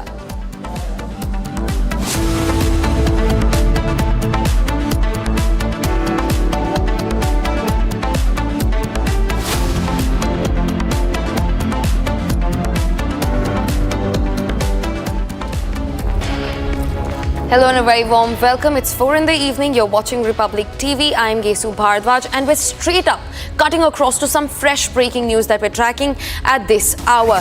The BJP has now posted a video of Rahul Gandhi from 2023. BJP is claiming that the video, which is just ahead of the 2024 Lok Sabha election, Rahul Gandhi was in London urging foreign powers from the US to Europe to intervene in India's internal affairs.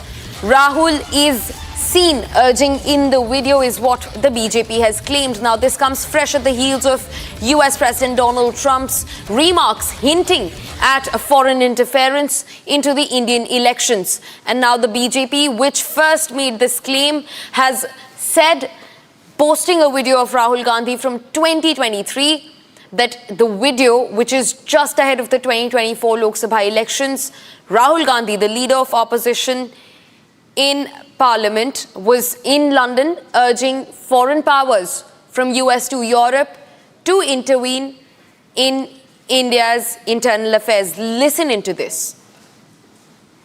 Surprising thing is that the so-called defenders of democracy, which are the United States, European countries, seem to just be oblivious that a huge chunk of the democratic model has come undone, right? Which is a real problem. So the surprising thing is that the so-called defenders of democracy, which are the United States, European countries, seem to just be oblivious that a huge chunk of the democratic model has come undone, right?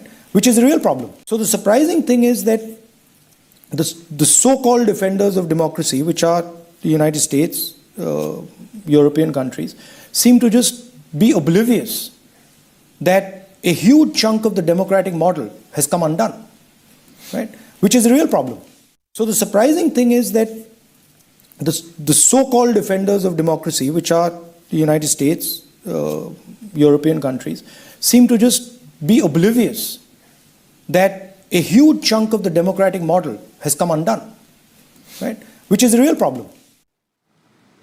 Viewers, let's look at another aspect. US President Donald Trump has intensified his criticism of the now cancelled $21 million voter turnout initiative in India the day after defending the actions of the Department of Government Efficiency, which is his administration's cost-cutting team. He implied that the money might have been used to influence the election in favor of a specific candidate. Trump has indicated that sellouts may have been attempting to elect somebody else. Listen in to US President Donald Trump first, followed by multiple political reactions. And $21 million for voter turnout in India. What do we need to spend $21 million for voter turnout in India? Wow, $21 million. I guess they were trying to get somebody else elected. Well, we ought to tell the Indian government, because when we hear that Russia spent about $2 in our country, it was a big deal, right? They took some internet ads for $2,000. This is a total breakthrough. $21 million for India elections and $21 million for voter turnout in India. What do we need to spend $21 million for voter turnout in India? Wow, $21 million. I guess they were trying to get somebody else elected. Well, we ought to tell the Indian government, because when we hear that Russia spent about $2 in our country, it was a big deal, right? They took some internet ads for $2,000. This is a total breakthrough. $21 million for India elections. Being joined by Purnima Nath, who is a foreign affairs expert on the broadcast. Ma'am, thank you for speaking to Republic. I want to ask, from a geopolitical standpoint and from a foreign affairs standpoint, how do you think that Trump's statement is now important to the already existing allegation that $21 million were pumped into India for fiddling with the elections? Oh, thank you so much. I appreciate you having me. Good morning to you. First of all, this is a foreign aid, this US aid that is being under question at this point of time. You know, United States actually gives a lot of funding to various different countries, and what we have found, thanks to Elon Musk and his DOGE, the department, a new department that was created by Donald Trump, he is extremely courageous to have certain things like that done in America, who repeatedly told during the campaign that we really want to have a smaller government. We want to make sure that the government is actually efficient. The way he looks at it from a perspective of corporate, for anybody who has come from corporate sector knows that if you don't actually perform, you are fired. But yes, ma'am. Anything happens over here. Yes. Ma'am, kindly requesting you to continue being with us. We're just cutting across to a sharp breaking news that we're getting at this hour. Viewers, Delhi's newly elected Chief Minister, Rekha Gupta, is addressing the first address as the newly elected Chief Minister. Agenda मिलके तय करेंगे. Meeting के समय जब बैठेंगे तो agenda भी आपको पता चलेगा. 7 बजे 5 बजे यमुना घाट पे आरती के लिए हम लोग जाएंगे. और 7 बजे cabinet meeting.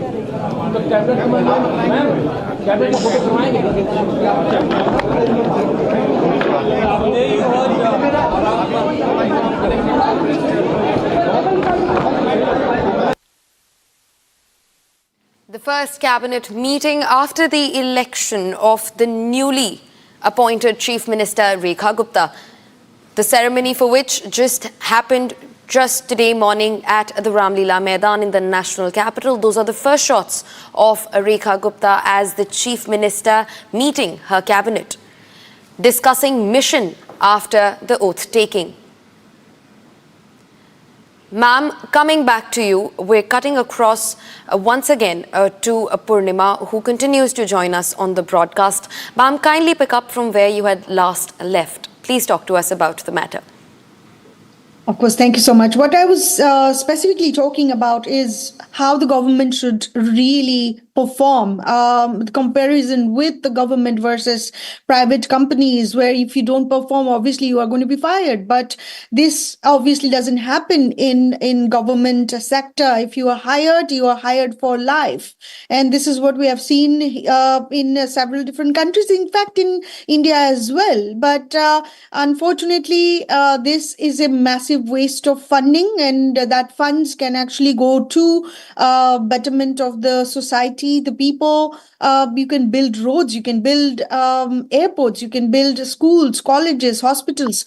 And obviously the funds that we are talking about, it's set aside for external countries, not for India alone. But this unnecessarily, we have been spending massive amount of funding from our country, we literally saw this, the programs that US aid has been supporting has obviously doesn't align with the majority of the people of our country here. And the government, it's just one department, if mind you, here we are only talking about USAID. It's not, we are not talking about any other departments, the Department of Education, IRS, any other departments. The wastage that we have seen from just one department is mind blowing. I would say that it's actually we as a citizen of this country who are actually paying the taxes, and these taxes are going to unnecessarily different kinds of weird projects. It's not okay by the people of this country at this point of time. So now coming back to just $21 million, where is it going to in India? Which is very, very disturbing actually, because in your country you have almost 1 billion voters, registered people, and the last election you had 2/3 of those registered actually voted, and it's actually doubled the population of our country of 330 million people. And so what kind of voter turnout are you talking about? And interestingly, I suppose President Trump also understands where the money was going to go. So he made a comment that maybe they were the country's people were actually trying to elect someone else, not Narendra Modi, which who can better understand than President Trump himself, because he went through this. I obviously come from the Republican Party. I'm a conservative supporter and a long-term supporter of Donald Trump, and I've done I-Exit, which is Indian exiting left, and also Hindus and Trump to bring Hindu voters for President Trump. So who can better understand than President Trump, who has gone through this massive coup in order for the leftist parties not electing him at all. They tried their best to make sure that he doesn't even pop up in the ballot.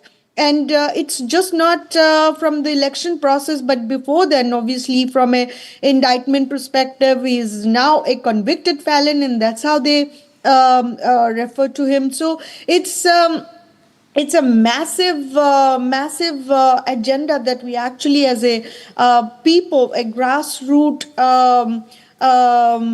campaign, that we're able to come together and showcase that everything that was happening in this country was a massive betrayal to the people of the country. So obviously what he's doing is amazing, and on a long-term perspective, even though the tariffs, the $21 million, which probably would have gone to a wrong hand in India, trying to stage a coup, also dethrone PM Narendra Modi perhaps. In a long term, I say this is a boon for India, because if you remember, just 200 years ago, India was had the largest GDP in the entire world, 25%, I suppose, at this point of time, before British took over. And by the time in 1947 British left, India was left with nothing but 2% of GDP. We really were looted and plundered and had nothing. But at the same time, I think every time there's a crisis like that, Hindu people have done very well for them. So, I mean, even if you look at 1971, when Bangladesh was being created, and obviously Russia stood for India, United States didn't support India's agenda to make Bangladesh or create Bangladesh at this point of time, or liberate Bangladesh from Pakistan's wrath. But at the same time, India stood very strong. And then if you look at from a perspective of the nuclear power empowerment, the United States didn't support India, but India did very well. So every single time there was a crisis like that, India did well, and I am very confident that going forward, this is going to be a boon for India to make sure that it actually inspires the entrepreneurs of India. You don't have to come out of India, you actually build your roads, your institutions, your companies, your products, services, and infrastructure in India. So I think it's all in all, it's very good because the money that is being illegitimately spent elsewhere will be brought back over here for our people. And also, in a long run, I think this is going to be very good for India as well. Right, ma'am. Thank you so much for joining us on the broadcast and giving us such a detailed vision into what has been going on and how this channelizing of money works. For now, viewers, it's time to slip into a short break, but don't go anywhere. Right after this short break, we will continue bringing you the biggest stories of the day. The Ministry of Information and Broadcasting has issued an advisory to online curated content publishers and self-regulatory bodies, urging them to strictly adhere to Indian laws and the code of ethics. This and a lot more right after this short break on Republic TV. Stay tuned.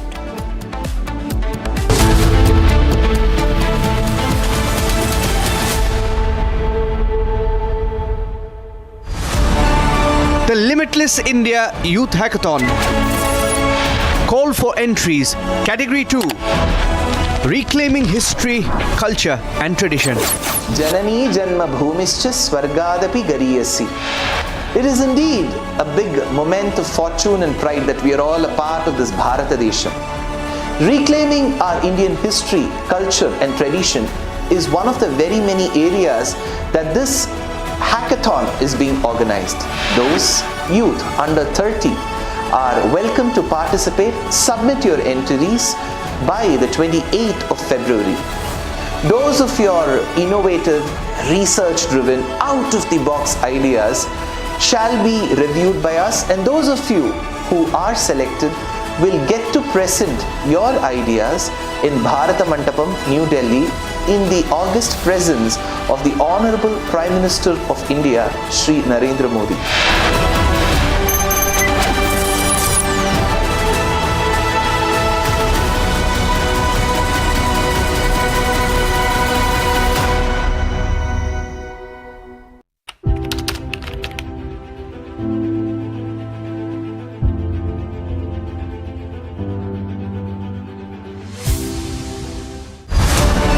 The Limitless India Youth Hackathon. Call for entries. Category 9. AI and Machine Learning. AI is the battlefield of the future, and India must just not compete but dominate this. I'm excited to see Republic Media Network bring together young minds to bring out their newest ideas in this exciting field of AI. I want to see how your ideas can change India's future by using this limitless technology which can drive innovation, power economies, and truly change the face of the world.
from Asia's largest news headquarters.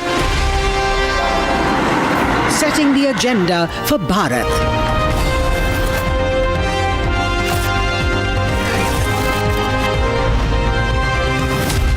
You're watching Republic.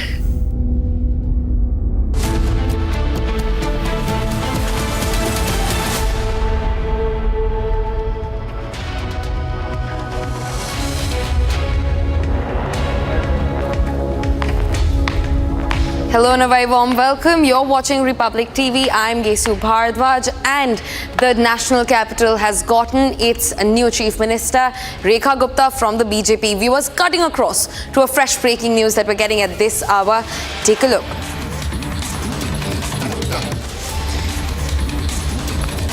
Viewers, the Delhi cabinet portfolios have been announced. Chief Minister Rekha Gupta will also be heading the Home and the Finance Department, while Parvesh Verma, the Deputy Chief Minister, will be heading the Education, Public Works Department and also the Transport Department. Chief Minister Rekha Gupta will be heading the Home and Finance Ministry in the national capital.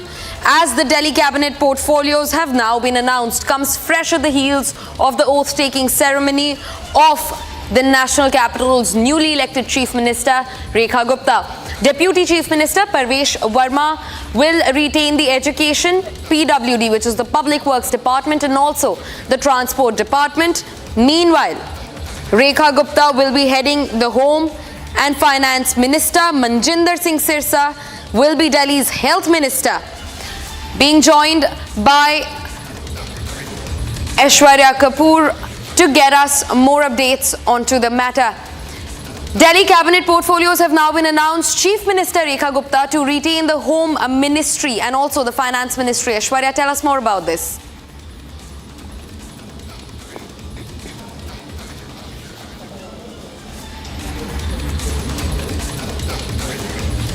Viewers, reiterating fresh breaking news that's come in.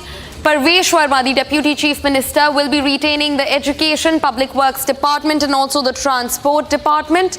We're being joined by my colleague Riyanka to get us more updates into the matter. Riyanka, Delhi cabinet portfolios are finally out and Chief Minister Rekha Gupta is going to be retaining the Finance and the Home Ministry. Tell us about more details into the Delhi cabinet portfolios. Riyanka.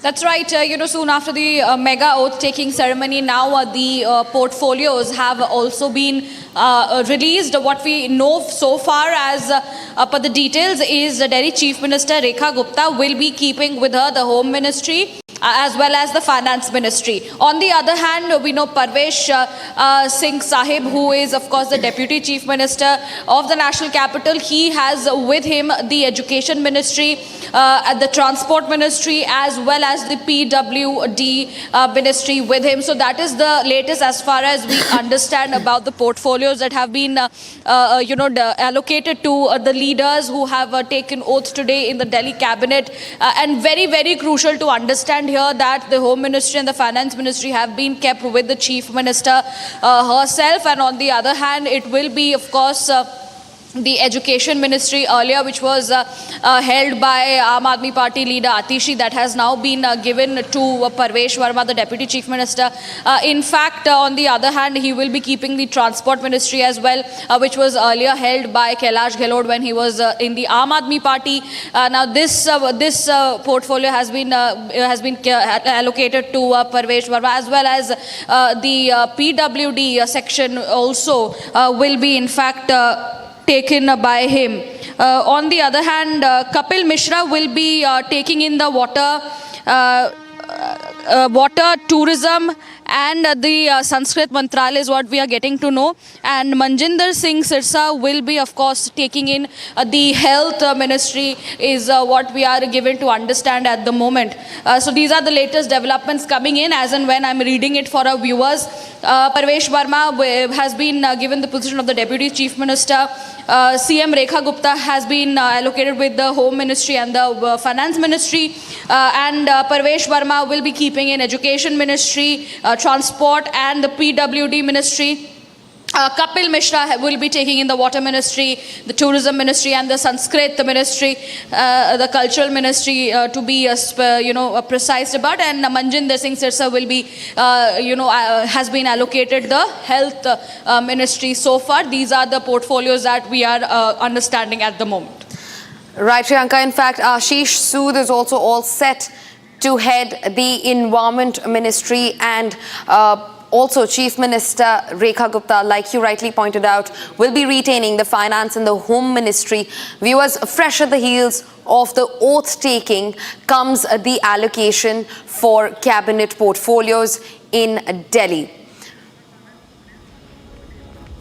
US President Donald Trump has intensified his criticism of the now cancelled $21 million voter turnout initiative in India the day after defending the actions of the Department of Government Efficiency, which is called DOGE, which is his administration's cost-cutting team. He implied that the money might have been used to influence the election in favor of a specific candidate. Trump has indicated that sellouts may have been attempting to elect somebody else. First up, starting fresh, listen in to US President Donald Trump. And $21 million for voter turnout in India. What do we need to spend $21 million for voter turnout in India? Wow, $21 million. I guess they were trying to get somebody else elected. Well, we ought to tell the Indian government, because when we hear that Russia spent about $2 in our country, it was a big deal, right? They took some internet ads for $2,000. This is a total breakthrough. $21 million for India elections. Viewers, let's also listen into a response from Prime Minister Narendra Modi back from April of 2024 during the Lok Sabha elections campaign, where he had hinted at a foreign conspiracy to remove him. Listen in. आजकल देश दुनिया के बड़े बड़े ताकतवर लोग मोदी को हटाने के लिए एकजुट हो गए हैं, लेकिन ये नारी शक्ति का आशीर्वाद है, मातृशक्ति का आशीर्वाद है, आपका सुरक्षा कवच है कि मोदी हर चुनौती से टकराते हुए चलता जा रहा है। कांग्रेस वालों का और दुनिया में बैठी कुछ ताकतों का माथा गर्म हो जाता है। अगर भारत शक्तिशाली हो गया तो कुछ ताकतों का खेल ही बिगड़ जाएगा। आज अगर भारत आत्मनिर्भर बन गया तो कुछ ताकतों की दुकान बंद हो जाएगी। इसलिए वो भारत में कांग्रेस और इंडी गठबंधन की कमजोर सरकार चाहते हैं। ऐसी कांग्रेस सरकार जो आपस में लड़ती रहे, जो घोटाले करती रहे। साथियों, कांग्रेस का इतिहास सत्ता के लालच में देश को तबाह करने का रहा है। The BJP has launched a scathing attack on the Congress, saying that the Congress must come clean on the deep state issue. Listen in to Ravi Shankar Prasad. America के राष्ट्रपति डोनाल्ड ट्रंप ने सार्वजनिक रूप से टिप्पणी की है कि अमेरिका में पूर्व की सरकारों की तरफ से $21 मिलियन वोटर टर्नआउट को बढ़ाने के लिए खर्च किया जा रहा था। उन्होंने सवाल भी खड़ा किया है किसके लिए इस अनुदान को उन्होंने बंद कर दिया है। मैं चाहता हूं आज सुनाया जाए उस कमेंट को। For voter turnout in India. What do we need to spend $21 million for voter turnout in India? Wow, $21 million. I guess they were trying to get somebody else elected. Well, we ought to tell the Indian government, because when we hear that Russia spent about $2 in our country, it was a big deal, right? They took some internet ads for $2,000. This is a total breakthrough. $21 million. तो $21 billion Bharat के चुनाव को, voter turnout को प्रभावित करने के लिए दिया जा रहा था, ये डोनाल्ड ट्रंप ने कंफर्म किया है। हम ये चिंता उठाते थे पहले से भी, और आपको याद होगा राहुल गांधी विदेश में जाके कहा करते थे कि लोकतांत्रिक देश भारत में लोकतंत्र पर जो खतरा है उसको लेकर चिंता नहीं करते। याद होगा विदेश में राहुल गांधी का ये बहुत कई बार कमेंट है, उस पर हम लोगों ने प्रतिक्रिया भी दी है। लेकिन आज लिंक को जोड़ने के लिए हम राहुल गांधी का भी वक्तव्य आपको सुना रहे हैं। Republic also questioned J&K's Chief Minister Omar Abdullah on Trump's claim regarding foreign funding in India. Take a listen into that. तो सवाल क्या है ना, जैसे ही सेड कि उनको लगता है कि someone wanted to get someone, वो अमेरिका तक है, एड उनका है, वो किसको देना चाहते हैं किसको नहीं देना चाहते हैं, वो फैसला हमारा कहाँ पर है। फॉरेन इंटरफेरेंस इंडियन इलेक्शंस में, फॉरेन इंटरफेरेंस इन द नहीं होना चाहिए। और वैसे भी ना फॉरेन इंटरफेरेंस की फिलहाल कोई सबूत तो नजर नहीं आ रही है। हमें तो ना बताएं, इलेक्शन कमीशन को फिर इस चीज का जवाब देना होगा, क्या हमारे इलेक्शंस में कहीं पे फॉरेन इंटरफेरेंस हुआ है? क्योंकि अभी तक तो हम मान के चल रहे हैं कि हमारे इलेक्शन जो है फ्री और फेयर रहे हैं। अब अगर इस तरह की कोई बात आई है तो इलेक्शन कमीशन ऑफ इंडिया इसमें सफाई दे।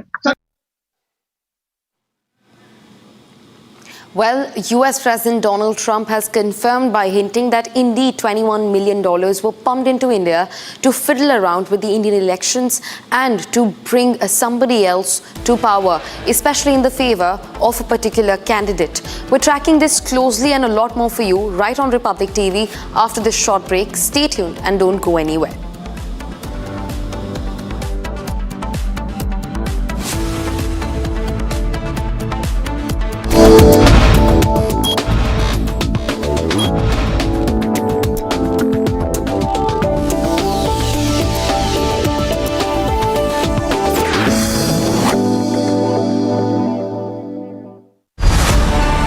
The Limitless India Youth Hackathon.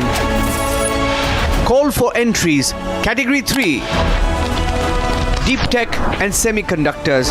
Deep Tech, which could be either quantum computing, futuristic materials, genomics, biotech engineering, is what is going to drive India's innovation and change for the next decade. So I'm very excited that Republic Media Network is organizing a hackathon called the Limitless Hackathon for Youth. And this is an opportunity for anyone under 30 to be able to come out there with your ideas on deep tech.